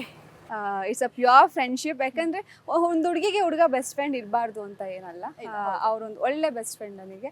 ಅದು ಬಹುಶಃ ಆ ಮನೆಯಲ್ಲಿ ನಮಗೆ ಹೊರಗಡೆ ಅಂದ್ರೆ 3 ಸಿನಿಮಾ ಒಟ್ಟಿಗೆ ಮಾಡೋದ್ರಿಂದ ಒಂದು ಆಲ್ರೆಡಿ ಒಂದು ಬಾಂಡಿಂಗ್ ಇತ್ತು. ಅದು ಒಳಗಡೆ ಕ್ಯಾರಿ ಆಗಿದ್ದಕ್ಕೆ ಜನಕ್ಕಾಗಿ ಅನ್ಸಿರ್ಬೋದು. ಬಟ್ ನಂಗೆ ನೋವಾದಾಗ, ನಂಗೆ ತುಂಬ ಕುಗ್ಗಿದಾಗ ನನ್ನ ಜೊತೆಲಿ ಇರ್ತಾ ಇದ್ರು. ಅಂಡ್ ಅವ್ರಿಗೂ ಏನಾದ್ರು ಬೇಜಾರಾದಾಗ ನಾನು ಕೂಡ ಹೇಳ್ತಿದ್ದೆ, ಹಂಗಲ್ಲ ಧರ್ಮ ಇದು ಹಿಂಗೆ ಅಂತ ನಾನು ಅವ್ರಿಗೆ ಎಕ್ಸ್ಪ್ಲೇನ್ ಮಾಡ್ತಾ ಇದ್ದೆ. ಆ ಥರ ಒಂದು ಕೇರಿಂಗ್ ನೇಚರ್ ಇರುವಂಥ ನಮ್ಮಿಬ್ಬರ ಮಧ್ಯೆ, ಅವ್ರಿಗೆ ನಾನು ಕೇರ್ ಮಾಡ್ತಿದ್ದೆ, ನನಗೆ ಅವ್ರು ಕೇರ್ ಮಾಡ್ತಿದ್ದೆ. ಆ ಥರ ಒಂದು ಬಾಂಡಿಂಗ್ ಇತ್ತು ಹೊರತು ಲವ್ ಅದೆಲ್ಲ ನಾವು ಯಾವತ್ತೂ ಮೈಂಡಲ್ಲಿ ಅಂದ್ಕೊಂಡಿಲ್ಲ. ಒಳ್ಳೆ ಫ್ರೆಂಡ್ಶಿಪ್. ಓಕೆ, ಕೇಳಿಸ್ಕೊಂಬಿಡಿ, ಲವ್ ಗಿವ್ ಎಲ್ಲ ಏನಿಲ್ಲ, ಅವರೇ ಸ್ವತಃ ಹೇಳಿದ್ದಾರೆ, only friendship, pure friendship. Okay, ಇನ್ನು ಧರ್ಮ ಅವರಿಗೆ ಮನೆಯವರೆಲ್ಲರೂ ಸೇರಿಬಿಟ್ಟು ನಕಲಿ ಅಂದರೆ ನಾಲಾಯಕ್ ಅನ್ನುವಂತಹ ಒಂದು ಅಭಿಪ್ರಾಯವನ್ನು ವ್ಯಕ್ತಪಡಿಸ್ತಾರೆ. ಆ ರೀತಿ ಒಂದಂತಹ ಟ್ಯಾಗ್ ಲೈನನ್ನು ಕೊಡ್ತಾರೆ. ನಿಮಗೇನು ಅನಿಸುತ್ತೆ, ಆ್ಯಸ್ ಎ ಬೆಸ್ಟ್ ಫ್ರೆಂಡ್ ಆಗಿ ಯಾಕೆ ಆ ರೀತಿಯಾದಂತಹ ಒಂದು ಅಭಿಪ್ರಾಯವನ್ನು ವ್ಯಕ್ತಪಡಿಸಿದ್ರು ಮನೆಯವರೆಲ್ಲರೂ ಕೂಡ? ಅವರೇ ನಾಲಾಯಕ್ ಅಂತ ಅನ್ಸ್ಕೊಳ್ಳುವಂಥ ವ್ಯಕ್ತಿತ್ವದವರಲ್ಲ. ಅವರ ವ್ಯಕ್ತಿತ್ವ ಸೂಪರ್ ಆಗಿದೆ, ತುಂಬ ಕ್ಯಾಲಿಬರ್ ಇದೆ. ಆ್ಯಂಡ್ ಹೀರೋ ಅಂತ ಮನೆ ಒಳಗಡೆ ಹೋಗಿರೋದವರು. ಅದು ನನಗೂ ಡೈಜೆಸ್ಟ್ ಮಾಡ್ಕೊಳಕ್ಕಾಗಲಿಲ್ಲ. ಸುದೀಪ್ ಸರ್ ತುಂಬ ಬ್ಯೂಟಿಫುಲ್ ಆಗಿ ಒಂದು ಎಕ್ಸಾಂಪಲ್ ಕೊಡ್ತಾರೆ. ಫ್ರೈಡೇ ಒಂದು ಸಿನಿಮಾ ರಿಲೀಸ್ ಆಗುತ್ತೆ, ಅದು ಸೋಲ್ತು ಅಂತ ನಿನ್ನ ಮರ್ಯಾದೆ ಕಮ್ಮಿ ಆಗುತ್ತಾ ಅಂತ. ಸಚ್ ಅ ಬ್ಯೂಟಿಫುಲ್ ಎಕ್ಸಾಂಪಲ್ ಅದು. ಅದರಲ್ಲೇ ನಾವು ಅರ್ಥ ಮಾಡ್ಕೋಬೇಕು. ಸೊ ಅವ್ರು ಅಲ್ಲಿರೋರ ಅಭಿಪ್ರಾಯಕ್ಕೆ ನಮ್ಮ ಮರ್ಯಾದೆ ಏನು ಕಮ್ಮಿ ಆಗಲ್ಲ, ನಾವೇನು ಲಾಯಕ್ ಅನ್ಸ್ಕೊಳ್ಳಲ್ಲ. ಸೊ ಅದು ನಾನು ಕನ್ಸಿಡರು ಮಾಡಲ್ಲ. ಅವ್ರೇನು ಅಂತ ನಂಗೂ ಗೊತ್ತು, ಅವ್ರೇನು ಅಂತ ಅದು ಅವ್ರಿಗೂ ಗೊತ್ತು, ನನ್ನ ಜನಕ್ಕೂ ಗೊತ್ತಿದೆ. ಸೊ ಅಲ್ಲಿರೋ ಯಾರೋ ಒಂದು 4 ಜನ ಅದನ್ನು ಕೊಡ್ತಾರೆ ಅಂದಿದ ತಕ್ಷಣ ಅವ್ರು ಅದಲ್ಲ. I don't agree. ಇನ್ನು ಚೈತ್ರ ಅವ್ರ ಬಗ್ಗೆ ಮಾತನಾಡಲೇಬೇಕು. ನಿಮ್ಮ ತುಂಬ ತುಂಬ ತುಂಬ ಆಪ್ತ ಗೆಳತಿ. ನೀವು ಹೊರಗಡೆ ಬಂದರೆ ನಾನು ಇರೋದೇ ಇಲ್ಲ, ನಾನು ಸತ್ತೋಗ್ಬಿಡ್ತೀನಿ ಅಂತೆಲ್ಲ ಒಂದು ಸ್ಟೇಟ್ಮೆಂಟನ್ನು ಕೊಟ್ಟರು. ಅದು ನೋಡ್ಬಿಟ್ಟು ಒಂದು ಪರಿಚಯ ಇಲ್ಲದೆ ಇರೋರು ಮನೆ ಒಳಗೆ ಹೋಗಿ ಇಷ್ಟೊಂದು ಪರಿಚಯ ಆಗಿ ಇಷ್ಟೊಂದು ಬಾಂಡಿಂಗ್ ಬೆಳ್ಕೊಳುತ್ತಾ ಅನ್ನೋ ಪ್ರಶ್ನೆ ಮೂಡ್ತು. ನಿಮಗೇನು ಅನ್ಸುತ್ತೆ ಅವರ ಒಂದು ಗೆಳೆತನದ ಬಗ್ಗೆ? ಆಕ್ಚುಲಿ ಚೈತ್ರ ತುಂಬಾ ಒಳ್ಳೆ ಹುಡುಗಿ. ನನಗೆ ಆಚೆ ಏನೂ ಗೊತ್ತಿಲ್ಲ, ಏನೇನೋ ಗೊತ್ತಿಲ್ಲ ಅವ್ರ ಬಗ್ಗೆ. ಒಳಗಡೆ ಇದ್ದಾಗ ನನ್ನ ಜೊತೆ ಇದ್ದಂಥ ಕನೆಕ್ಷನ್ ಹೇಗಿತ್ತು ಅಂದ್ರೆ ಅಲ್ಲಿ ಆದಂಥ ನೋವುಗಳನ್ನ ಹೇಳ್ಕೊಳ್ತಾ ಇದ್ರು, ನಾನು ಕೇಳಿಸ್ಕೊತಾ ಇದ್ದೆ. ಅವ್ರಿಗೆ ಯಾರೋ ಬೇಜಾರು ಮಾಡಿದಾಗ ಅವ್ಳು ಕೆಲವೊಮ್ಮೆ ತಗೊಳ್ಳೋಂಥ ಡಿಸಿಷನ್ ನಾನು ತಪ್ಪು ಮಾಡಿದ್ನಾ, ನಂಗೆ ಮಾಡಬಾರ್ದಿತ್ತಾ ಅಂತ ಬಂದು ನನಗೆ ಕ್ವಶನ್ ಕೇಳೋರು. ಆ್ಯಂಡ್ ತುಂಬ ಕನ್ಫ್ಯೂಷನ್ಸ್ ಇರ್ತಾ ಇತ್ತು ಅವರಿಗೆ. ಆ್ಯಂಡ್ ಕೆಲವೊಮ್ಮೆ ಅವ್ರು ಆಗ ಜಗಳಗಳು ಆಚೆಗಡೆ ಹೆಂಗೆ ಪೋಟ್ರೆ ಆಗ್ತಿರುತ್ತೆ ಅಂತೆಲ್ಲ ನನ್ನ ಹತ್ರ ಬಂದು ಹೇಳ್ಕೊತಾ ಇದ್ದಾಗ ನಾನು ಅವರಿಗೆ ಹೇಳ್ತಾ ಹೋದೆ. ಅಂದ್ರೆ ನಾನು ಬುದ್ಧಿ ಹೇಳೋಷ್ಟು ದೊಡ್ಡೋಳಲ್ಲ, ಬಟ್ ಸ್ಟಿಲ್ ಜಾಸ್ತಿ ಓವರ್ ಥಿಂಕ್ ಮಾಡಬೇಡ. ಬಿಗ್ ಬಾಸ್ ಟೀಮ್ ಯಾರ ಕ್ಯಾರೆಕ್ಟರ್ನು ಡ್ಯಾಮೇಜ್ ಮಾಡಲ್ಲ. ಅವರು ಏನ್ ಟೆಲಿಕಾಸ್ಟ್ ಮಾಡಬೇಕು ಮಾಡಬಾರ್ದು ಅನ್ನೋ ತುಂಬಾ ಚೆನ್ನಾಗಿ ಅವ್ರಿಗೂ ಗೊತ್ತಿರುತ್ತೆ. ಸೊ ನೀನ್ ಹೆದ್ರು ಬೇಡ ಜಾಸ್ತಿ ಅಂತೆಲ್ಲ ನಾನು ಅವಳಿಗೆ ಸಮಾಧಾನ ಹೇಳ್ತಾ ಇದ್ದೆ. ಬೇಕಾದ್ರೆ ಹಂಗೆ ಕ್ಲೋಸ್ ಆದ್ರು ಅವ್ರು ನನಗೆ. ಅಂದ್ರೆ ಅವರು ನನ್ನನ್ನು ಟ್ರಸ್ಟ್ ಮಾಡ್ತಾರೆ. ಅಂಡ್ ನನಗೂ ಸಮ್ಟೈಮ್ಸ್ ನೋವಾದಾಗ ಈಗ ಕಾಲ್ ಮಸಾಜ್ ಮಾಡ್ಕೊಡೋದಿರ್ಬೋದು, ತಲೆನೋವು ಅಂತಾನೆ ಹೆಡ್ ಮಸಾಜ್. ಯಾಕಂದ್ರೆ ನಮ್ಮೂರು ಅಂತ ಯಾರು ಇಲ್ಲ. ಹೌದು. ಅಂಡ್ ಧರ್ಮ ಬಿಟ್ಟರೆ ಚೈತ್ರ ಜಾಸ್ತಿ ಒಟ್ಟಿಗೆ ಇರ್ತಿತ್ತು. ಅದು ಬಿಟ್ಟರೆ ವಿಕ್ಕಿ ಭವ್ಯ ಸ್ವಲ್ಪ ನನ್ನ ಬೆಡ್ಮೇಟ್ ಅವಳು. Even she was cute. So ಇವರ 4 ಜನ ಜೊತೆಗೆ ಅಟ್ಯಾಚ್ಡ್ ಆಗಿದ್ದೆ. ಅಂದ್ರೆ ನನ್ನ ಜೊತೆಗೆ ಯಾರು ಟೈಮ್ ಸ್ಪೆಂಡ್ ಮಾಡಿದ್ರು ಅವ್ರು ನನ್ನನ್ನು ಇಷ್ಟಪಡ್ತಾರೆ, ನಾನು ಅವ್ರನ್ನು ಇಷ್ಟಪಡ್ತೀನಿ. ಸೊ ಆ ಒಂದು ಕನೆಕ್ಷನ್ ಇತ್ತು 4 ಜನದ ನಡುವೆ. ಚೈತ್ರ ಕೂಡ ಅಂದ್ರೆ ಅಳ್ತಾ ಇದ್ಲಲ್ಲ ಅವಳು ನಾನು ಹೊರಗೆ ಬಂದಾಗ ನಂಗೆ ಸಿಕ್ಕಾವಡೆ ಬೇಜಾರಾಯ್ತು. ಅಂದ್ರೆ ಅದೊಂದು ಆ ಕಣ್ಣೀರು ಬರುತ್ತೆ, ಅದು ನಮ್ಮ ಪ್ರೆಸೆನ್ಸ್ ಅಲ್ಲಿ ಬರೋದಕ್ಕೂ ಆಬ್ಸೆನ್ಸ್ ಅಲ್ಲಿ ನಮ್ಮನ್ನ ಮಿಸ್ ಮಾಡ್ಕೊಂಡು ಕಣ್ಣೀರು ಆಗ್ತೇನೆ. That's genuine. ಅದಕ್ಕೆ ನಾನು ಥ್ಯಾಂಕ್ಸ್ ಹೇಳಕ್ ಇಷ್ಟಪಡ್ತೀನಿ. ಸೂಪರ್. ಅಂದ್ರೆ ಅವ್ರೊಬ್ರೆ ಎಲ್ಲ ಮನೆಯವರೆಲ್ಲರೂ ಕೂಡ ಈಗ ಹೊರಗಡೆ ಬಂದ ತಕ್ಷಣ ಬೆನ್ ಹಿಂದೆ ತುಂಬಾ ಜನ ಮಾತಾಡ್ತಾರೆ, ಹಂಗಿದ್ರು ಹಿಂಗಿದ್ರು, ಹಂಗಾಗ್ಬೇಕಿತ್ತು ಹಿಂಗಾಗ್ಬೇಕು. ಬಟ್ ನೀವು ಆಚೆ ಬಂದಾಗ ಎಲ್ಲೂ ಕೂಡ ಆ ಥರ ಮಾತುಗಳು ಕೇಳಿ ಬರಲಿಲ್ಲ. ಅಂದ್ರೆ ಎಲ್ಲರೂ ಕೂಡ ಪ್ರೀತಿನ ಕೊಟ್ಟರು ನಿಮಗೆ. ಅದು ಒಂದು ಗ್ರೇಟ್ ಅಂತ ಹೇಳ್ಬೋದು. ಬಿಗ್ ಬಾಸ್ ಮನೆಯಿಂದ ನೀವು ಆ ಒಂದು ಬುತ್ತಿನ ಎತ್ಕೊಂಡು ಬಂದಿದ್ರ, ಪ್ರೀತಿ ಅನ್ನೋ ಬುತ್ತಿನ. ಹೇಗೆ ಸಾಧ್ಯ ಆಯಿತು ಅನುಷಾ? ಬಿಕಾಸ್ ಎಲ್ಲರೂ ಪ್ರೀತಿ ಗಳಿಸೋದು ತುಂಬ ಕಷ್ಟ. ಅಂದ್ರೆ ನನ್ನ ನೇಚರೇ ಹಂಗೆ, ಯಾರ ಮನ್ಸ್ಗೂ ನೋವು ಮಾಡಕ್ ಹೋಗಲ್ಲ. ಕೆಲವೊಮ್ಮೆ ನನಗೆ ನೋವಾಗ್ತಿದೆ ಅಂತ ಗೊತ್ತಾದ್ರೂ ನಾನು ಮಾತಾಡೋದ್ರಿಂದ ಅವ್ರಿಗೆ ನೋವಾಗ್ಬೋದು, ಅಥವಾ ಅವ್ರ ತಪ್ಪನ್ನ ಅವ್ರಿಗೆ ಹೈಲೈಟ್ ಮಾಡಿ ತೋರ್ಸೋದ್ರಿಂದ ಅವ್ರಿಗೆ ನೋವಾಗ್ಬೋದು. ಬೇಡ, ಆ ಥರ ಒಂದು ನೇಚರ್ ನನಗೆ ಬೇಡ. ಕೆಲವೊಮ್ಮೆ ನಾನೇ ತಲೆ ತಗ್ಗಿಸ್ಬಿಟ್ಟು ನನಗೆ ಹರ್ಟ್ ಆಗ್ತಿರೋ ನಾನು ವಾದನೆ ಮಾಡಕ್ ಹೋಗಲ್ಲ ಓಕೆ ಅಂತ. ಕೆಲವೊಮ್ಮೆ ಅದು ತುಂಬಾ ನನ್ನ ವ್ಯಕ್ತಿತ್ವಕ್ಕೆ ಧಕ್ಕೆ ಬಂದಾಗ ಅಲ್ಲಿ ಟೇಕ್ ಅ ಸ್ಟ್ಯಾಂಡ್. ನೋ, ಇದಂಗಲ್ಲ, ಹಂಗೆ ಪ್ಲೀಸ್ ಅಂತ. ಅದಾದ್ಮೇಲೆ ಮತ್ತೆ ನಾನೇ ಮಾತಾಡ್ಸ್ತೀನಿ. ಅಥವಾ ನಂಗೆ ಇನ್ನೊಂದು, ನೀವು ಕಾಮಿಡಿನೂ ಅದು ಟೆಲಿಕಾಸ್ಟ್ ಆಗಿದೆಯೋ ಗೊತ್ತಿಲ್ಲ, ನಾನು ರಾತ್ರಿ ಎಲ್ಲ ಜೋರ್ ಜಗಳ ಆಡ್ತೀನಿ. ಬೆಳಗ್ಗೆ ಎದ್ಬಿಟ್ಟೆಲ್ಲ ಗುಡ್ ಮಾರ್ನಿಂಗ್ ಅನ್ನೋ ತಿಂಡಿ. ನಾನು ಡೂಡ್ ಕಮ್ ಆನ್, ರಾತ್ರಿ ಎಲ್ಲ ನೀವು ಒಟ್ಟಿಗೆ ಫೈಟ್ ಮಾಡಿದ್ದೀನಿ, ನನ್ನನ್ನು ಮಾತಾಡಿಸ್ಬೇಡಿ ಯಾರು ಅಂತಂದ್ರೆ ಬಾ ಅಂತಂದ್ಬಿಟ್ಟು ಹಿಂಗೆ ಕೈ ಹಾಕೊಳ್ಳೋದು, ನನ್ನ ಮೇಲೆ ಶೋಲ್ಡರ್ ಮೇಲೆ ಕೈ ಹಾಕೊಂಡು ಹಿಂಗೆ ಕರ್ಕೊಂಡು ಹೋಗೋದು. ಅದನ್ನ ನಾನು ಡಿಸ್ಕಸ್ ಮಾಡಿದೆ. ಅಲ್ಲ, ನಾನು ರಾತ್ರಿ ಎಲ್ಲ ಜಗಳ ಆಡಿದೆ, ಒಬ್ರು ನನ್ನ ಹತ್ರ ಸೀರಿಯಸ್ ಆಗಿ ತಗೊಳಲ್ವಲ್ಲ. ಅಂಡ್ ನಾನು ಜಗಳ ಆಡ್ದಾಗ ಯಾರು ವಾಪಸ್ ತಿರ್ಗಿಸ್ ನೀರು ಹಂಗೆ ಹಿಂಗೆ ಅಂತಾನು ವಾದ ಮಾಡ್ತಿರ್ಲಿಲ್ಲ. ನಂಗೆ ಅದೊಂಥರ ಒಂದ್ ಕಡೆ ಖುಷಿ ಆಗ್ತದೆ. ಆ ಥರ ದ್ವೇಷ ಯಾರಿಗೂ ನನ್ನ ಮೇಲಿಲ್ಲ ಅಂತ. ಗೇಮ್ ಅಂತ ಬಂದಾಗ ಎಲ್ಲೋ ಕೆಲವೊಂದು ರೀಸನ್ಸ್ ತಗೊಂಡ್ಲೇಬೇಕು. Since it's a game, Bigg Boss house ಅಂತ ಬಂದಾಗ ಸೂಕ್ತವಾದ ಕಾರಣ ನೀಡಿ ಅಂತ ಹೇಳ್ತಾರೆ. ಕರೆಕ್ಟಾಗಿ ರೀಸನ್ಸ್ ಕೊಟ್ಟಿಲ್ಲ, ಅವಾಗ ತಗೊಂಡ್ಲೇಬೇಕು, ತಗೋತಾ ಇದ್ರು. ಬಿಟ್ರೆ ಆ ಥರ ದ್ವೇಷ ನನ್ನ ಮೇಲೆ ಯಾರಿಗೂ ಇಲ್ಲ ಅಂತ. ಓಕೆ. ಇನ್ನು ಬಿಗ್ ಬಾಸ್ ಮನೆಯಿಂದ ಆಚೆ ಬಂದವರೆಲ್ಲರೂ ಕೂಡ ಈ ಒಂದು ಸನ್ನಿವೇಶನ ನಾನು ಮರೆಯೋಕ್ಕೆ ಸಾಧ್ಯ ಇಲ್ಲ. ಬಿಕಾಸ್ ನಿಮಗೆ ಮೊದಲೇ ತುಂಬ ನೇಮ್ ಇತ್ತು, ಫೇಮ್ ಇತ್ತು ಎಲ್ಲ. ಓಕೆ, ಬಿಗ್ ಬಾಸ್ ಮನೆಗೆ ಹೋದ್ಮೇಲೆ ಇದರಿಂದ ನನಗೆ ತುಂಬ ಮರೆಯೋಕ್ಕಾಗದೇ ಇರೋವಂಥದ್ದು ಒಂದು ಹೆಸರು ಸಿಕ್ತಪ್ಪ, ಒಂದು ಸನ್ನಿವೇಶ. ಬಿಗ್ ಬಾಸ್ ಮನೆಯಿಂದ ಆಚೆ ಬಂದಮೇಲೆ ಎಸ್ ಮನೇಲಿ ಇದ್ದಾಗ ಒಂದು ಮೆಮೊರಿ, ಅಂದರೆ ಒಳ್ಳೆ ನೇಮ್ ಕೊಡ್ತಾ ಇದೆ ನನಗೆ. ನಿಮಗೆ ಈಗ ಆಲ್ರೆಡಿ ನೀವು ಹೀರೋಯಿನ್, ಒಳ್ಳೆ ಹೆಸರಿತ್ತು, ಎಲ್ರಿಗೂ ಕೂಡ ಅನುಷಾ ಯಾರು ಅಂತ ಗೊತ್ತಾಗಿತ್ತು. ಬಟ್ ಈಗ ಮನೆ ಮಾತಾಗಿದ್ದೀರಾ ಬಿಗ್ ಬಾಸಿಂದ. ಸೊ ಈ ಒಂದು ಘಟನೆ ನನಗೆ ಮರೆಯೋಕ್ಕಾಗಲ್ಲ ಅನ್ನುವಂಥದ್ದು. ಮನೆಯಿಂದ ಒಂದು ಸಂದೇಶ ಅಂತ ಬರುತ್ತೆ, ಅದ್ರಲ್ಲಿ ನಮ್ಮ ಮಮ್ಮಿ ತುಂಬ ನೀಟಾಗಿ ಮೆನ್ಷನ್ ಮಾಡಿರ್ತಾರೆ. ಈ ಸ್ಟೇಜ್ನ ಯುಟಿಲೈಸ್ ಮಾಡ್ಕೋ, ಸಿಕ್ಕಿರೋ ಅವಕಾಶನ ಬಳಸ್ಕೊ, ನಿನ್ನಲ್ಲಿ ಏನು ಟ್ಯಾಲೆಂಟ್ ಇದೆ ಅದನ್ನ ತೋರಿಸು, ಹಾಗೆ ಸಹಿಸ್ಕೋಬೇಡ, ನೀನಾಗಿರು ಅಂತ ಒಂದು ಬರ್ದಿದ್ರು. ಅದ್ರ ಜೊತೆಗೆ ಜಾಸ್ತಿ ಕೊರಗಬೇಡ, ನಿನ್ನ ಜೊತೆ ಚಾಮುಂಡೇಶ್ವರಿ ತಾಯಿ ಇದ್ದಾಳೆ ಮನೆ ಒಳಗಡೆ, ಹಾಗೆ ಹೊರಗಡೆ ಇಡೀ ಕರ್ನಾಟಕ ಜನತೆ ನಿನ್ನ ಮನೆ ಮಗಳಾಗಿ ಅಕ್ಸೆಪ್ಟ್ ಮಾಡ್ಕೊಂಡಿದ್ದಾರೆ ಅಂತ ಒಂದು ಲೈನ್ ಬರ್ದಿದ್ರು. ಅದು ನೋಡಿದಾಗ ನಂಗೆ ಸಿಕ್ಕಾಬಿಡೆ ಖುಷಿ ಆಯಿತು. ಓಕೆ, ಅಂದರೆ ಒಂದು ಥಾಟ್ ಇರುತ್ತಲ್ವಾ, ನಾನು ಸಮ್ಟೈಮ್ಸ್ ಈಗ ಮನೇಲೆ ಕೆಲವೊಂದು ರೀಸನ್ಸ್ನ ಕೊಡ್ತಾರೆ, ಎಂಟರ್ಟೈನ್ಮೆಂಟ್ ಇಲ್ಲ ಇವಳಿಂದ, ಅಥವಾ ಎಲ್ಲೋ ಅಗ್ರೆಷನ್ ಕಡಿಮೆ, ನಮ್ಮೂರಿಗೆ ಜಾಸ್ತಿ ಹರ್ಟ್ ಆಗುತ್ತೆ ಅಂತ ಯೋಚನೆ ಮಾಡ್ತಾರೆ, ಜಾಸ್ತಿ ಮಾತಾಡಲ್ಲ, ಇದೆಲ್ಲ ರೀಸನ್ಸ್ ಕೊಡ್ತಿರ್ಬೇಕಾದ್ರೆ ನಾನು ತುಂಬಾ ವೀಕ್ ಅಂತ ಕಾಣಿಸ್ತಿರ್ತೀನಿ ಆಚೆಗಡೆ. ಆಚೆ ನಾನು ನೆಗೆಟಿವ್ ಆಗಿ ಪೋರ್ಟ್ರೇ ಆಗ್ತಿರ್ತೀನಿ. ಯಾಕೆಂದ್ರೆ ಇವ್ರು ಕೂಡ ರೀಸನ್ಸ್ನೇ ತಾನೇ ಜನನೂ ನೋಡ್ತಾ ಇರ್ತಾರೆ. ಟೆಲಿಕಾಸ್ಟ್ ಹಂಗೆ ತಾನೇ ಹೋಗಿರುತ್ತೆ ಇದೆಲ್ಲ. ಆಮೇಲೆ ನನ್ಗೆ ಇನ್ನೊಂದು ಯೋಚನೆ ಏನಿತ್ತು ಅಂತಂದ್ರೆ ನನ್ ಬೆನ್ನಿಂದನೂ ಯಾರಾದ್ರೂ ನನ್ನ ಬೈಕೋತಾರ, ಅದೆಲ್ಲ ಟೆಲಿಕಾಸ್ಟ್ ಆಗ್ತಿರುತ್ತೆ. ಅದ್ ನನ್ನ ಅಪ್ಪ ಅಮ್ಮ ನೋಡಿದಾಗ ಅವ್ರಿಗೆ ನೋವಾಗ್ತಿರುತ್ತಾ, ಯಾಕಂದ್ರೆ ದಟ್ ಇಸ್ ಕಾಮನ್.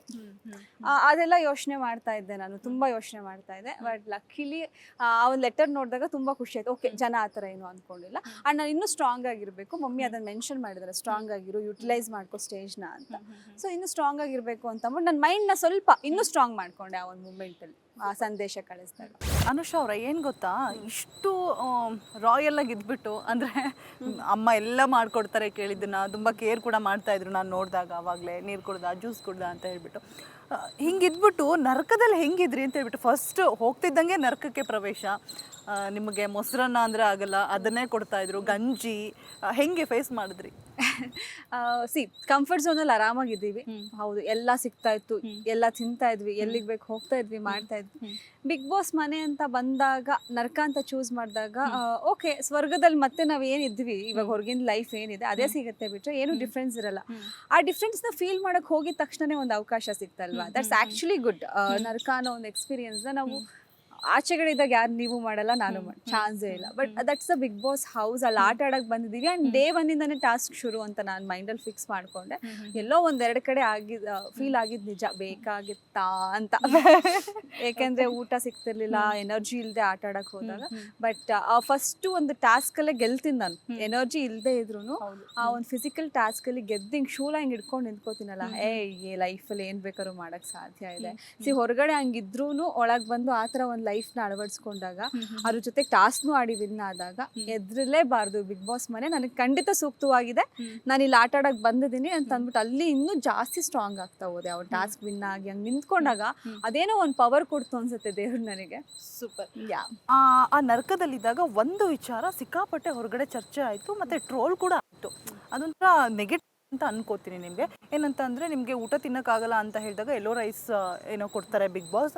ಆವಾಗ ನೀವು ತಿಂತೀರಾ, ಪಾಪ ಕಷ್ಟಪಡ್ಕೊಂಡು ಸ್ವಲ್ಪ ತಿಂತೀರಾ, ಬಟ್ ಆಮೇಲೆ ಆಗಲ್ಲ, ನೀವು ಅಳ್ಕೊಂಡೇ ಹೋಗಿ ಡಸ್ಟ್ಬಿನ್ನಿಗೆ ಹಾಕ್ಬಿಡ್ತೀರಾ. ಸೊ ಅದನ್ನು ತುಂಬ ನೆಗೆಟಿವ್ ಆಗಿ ನಮ್ಮ ಟ್ರೋಲರ್ಸ್ ಎಷ್ಟು ಚೆನ್ನಾಗಿ ಅದನ್ನು ಡೆಕೋರೇಟ್ ಮಾಡಿ ತೋರಿಸ್ಬೇಕು ಅಷ್ಟು ಚೆನ್ನಾಗಿ ತೋರಿಸ್ಬಿಟ್ಟಿದ್ದಾರೆ. ಏನು ಹೇಳಕ್ಕೆ ಇಷ್ಟಪಡ್ತೀರಾ ಅದೊಂದು ಸನ್ನಿವೇಶದ ಬಗ್ಗೆ? ಇಡೀ ಕರ್ನಾಟಕ ಜನತೆಗೆ ನಾನು ದಯವಿಟ್ಟು ಕ್ಷಮೆ ಕೇಳ್ತೀನಿ, ಕ್ಷಮಿಸ್ಬಿಡಿ ನನ್ನನ್ನು ಆ ಒಂದು ತಪ್ಪು ನಾನು ಮಾಡಿದ್ದಕ್ಕೆ. ಯಾಕಂದರೆ ಮಧ್ಯಾಹ್ನ ಗಂಜಿ, ಸಂಜೆ ಮೊಸರನ್ನ, ನೆಕ್ಸ್ಟ್ ಡೇನು ಸೇಮ್ ಊಟ ಇತ್ತು. ಆವಾಗ ನನಗೆ ಹೊಟ್ಟೆ ಹಸುವು ತಡಿಯೋಕ್ಕಾಗದೆ ಬೆಳಗ್ಗೆದೇ ತಿನ್ನೋಣ, ಯಾಕಂದರೆ ಮೊಸರನ್ನ ನಾನು ತಿನ್ನಲ್ಲ. ಬೆಳಗ್ಗೆ ಕೊಟ್ಟಿರುವಂಥ ಒಂದು ಪೊಂಗಲ್, ಅದಕ್ಕೆ ಬೇಳೆ ಮತ್ತು ಅರಿಶಿಣ, ಅನ್ನ ಅಷ್ಟೇ, ಉಪ್ಪು ಕಮ್ಮಿನೇ ಇರ್ತಾಯಿತ್ತು, ಖಾರ ಎಣ್ಣೆ ಏನೂ ಹಾಕಿರ್ತಾ ಇರಲಿಲ್ಲ, ಯಾವುದೇ ತರಕಾರಿ ಇರ್ತಾ ಇರಲಿಲ್ಲ. ಅದು ತೆಳ್ಳಗಿದ್ದಾಗ ತಿನ್ಬೋದಾಗಿತ್ತು ಬಿಸಿ ಇದ್ದಾಗ. ಬಟ್ ರಾತ್ರಿ ಏನಾಯಿತು, ಬೆಳಗ್ಗೆ ಮಾಡಿದ ರಾತ್ರಿ ತಿನ್ನೋಕ್ಕೆ ಅಂತ ಹೋದಾಗ ಅದು ತುಂಬ ಗಟ್ಟಿಯಾಗಿ ತಿನ್ನೋಕ್ಕಾಗಲಿಲ್ಲ ನನಗೆ. ಹಸಿವಿದ್ರೂ ನನಗೆ ತಿನ್ನೋಕ್ಕಾಗಲಿಲ್ಲ. ಒಂದು 2 ಸ್ಪೂನ್ ಟ್ರೈ ಮಾಡಿದೆ, ತಿನ್ನೋಕ್ಕಾಗಲಿಲ್ಲ. ಹಾಗಾಗಿ ಅಂದರೆ ಯಾಕೆ ಈ ಥರ ಊಟ ಕೊಡ್ತಿದ್ದಾರೆ, ನಾವೇನಾದ್ರು ತಪ್ಪು ಮಾಡಿದ್ದೀವಾ, ಅಂದರೆ ನರ್ಕ ಅಂತ ನಾವು ಚೂಸ್ ಮಾಡ್ಕೊಂಡು ಬಂದಿದ್ದು ನಾವೇನಾದರೂ ತಪ್ಪು ಮಾಡಿ ಇಲ್ಲಿ ಬಂದಿದ್ದೀವ ಅನ್ನೋ ಒಂದು ಫೀಲ್ ಆಯಿತು. ಆ ಒಂದು ದುಃಖದಲ್ಲಿ ಒಳಗಡೆ ಸೇರಿದೆ ಅಂತಲ್ಲ, ಆ ಒಂದು ದುಃಖದಲ್ಲಿ ತೊಗೊಂಡೋಗಿ ನಾನು ಹಾಕಿದೆ. ಬಿಕಾಸ್ ಅಲ್ಲಿ ಡಸ್ಟ್ಬಿನ್ ಒಂದೇ ಇದ್ದಿದ್ದು, ನಾವು ಏನೇ ಆಚೆ ಆಗಬೇಕಂತ ಬಂದ್ರು. ಯಾಕೆಂದ್ರೆ ಸ್ವರ್ಗದಲ್ಲಿ ಎಲ್ಲ ಫೆಸಿಲಿಟೀಸ್ ಇತ್ತು, ನರ್ಕದಲ್ಲಿ ಯಾವುದೇ ರೀತಿ ಫೆಸಿಲಿಟೀಸ್ ಇರಲಿಲ್ಲ. ಅದನ್ನು ಎಲ್ಲಿ ಹಾಕಬೇಕು ಅಂತ ಗೊತ್ತಾಗದೆ ಅಲ್ಲಿ ಹಾಕಿದೆ. ದಯವಿಟ್ಟು ಕ್ಷಮಿಸ್ಬಿಡಿ, ಅದನ್ನು, ಆ ತಪ್ಪು ನಾನು ಮಾಡಬಾರ್ದಾಗಿತ್ತು. ಆ್ಯಂಡ್ ಅದಾದ್ಮೇಲೆ ಕೂಡ ನಾನು ಮೆನ್ಷನ್ ಮಾಡಿ ಹೇಳಿದ್ದೀನಿ ಕ್ಯಾಮ್ರಾಗೆ, ನನಗೆ ನರಕದಲ್ಲಿ ಇದ್ದಿದ್ದಕ್ಕೆ ಅನ್ನದ ಬೆಲೆ ಏನು ಅಂತ ಗೊತ್ತಾಯಿತು, ಅಪ್ಪ ಅಮ್ಮನ ವ್ಯಾಲ್ಯೂ ಏನು ಅಂತ ಗೊತ್ತಾಯಿತು. ಬಿಕಾಸ್ ಅವ್ರು ಎಷ್ಟು ನಮ್ಮ ಚಿಕ್ಕ ವಯಸ್ಸಲ್ಲಿದ್ದಾಗ, ಇವಾಗೇನೋ ನಾವು ದುಡಿಬೋದು, ಬಟ್ ನಮಗೆ ಆ ಟೈಮಲ್ಲಿ ಚಿಕ್ಕ ವಯಸ್ಸಲ್ಲಿ ಅಪ್ಪ ಅಮ್ಮ ಇರೋದ್ರಲ್ಲೇ ನಮಗೆ ತುಂಬ ಸುಖವಾಗಿ ಸಾಕಿ ಮಾಡಿಕೊಡ್ತಾ ಇದ್ದಾಗ, ಇದು ಹಂಗಿದೆ ಹಿಂಗಿದೆ ಎಲ್ಲ ಹಾಕಿ ಮಾಡಿದ್ರು ಅದಕ್ಕೊಂದು ಕಮೆಂಟ್ಸ್ ಹಾಕ್ತಿದ್ವಿ ನಾವು ತಿಂತಾ ಇರಲಿಲ್ಲ, ಊಟ ಬಿಟ್ಟು ಹೋಗ್ತಿದ್ವಿ, ಈ ಥರದ್ದೆಲ್ಲ ಆ್ಯಟಿಟ್ಯೂಡ್ಸ್ಗಳನ್ನ ಮಾಡಿದ್ವಿ. ಬಟ್ ಆ ಒಂದು ಊಟದ ವ್ಯಾಲ್ಯೂ ನರಕದಲ್ಲಿ ಗೊತ್ತಾಯಿತು. ಅದಕ್ಕೋಸ್ಕರ ನಂಗೆ ಕ್ಷಮೆ ಕೇಳ್ತಾ ಇದ್ದೀನಿ. ನೋಡಿ ಎಷ್ಟು ಕ್ಯೂಟಾಗಿ ಕ್ಷಮೆ ಕೇಳಿದ್ದಾರೆ.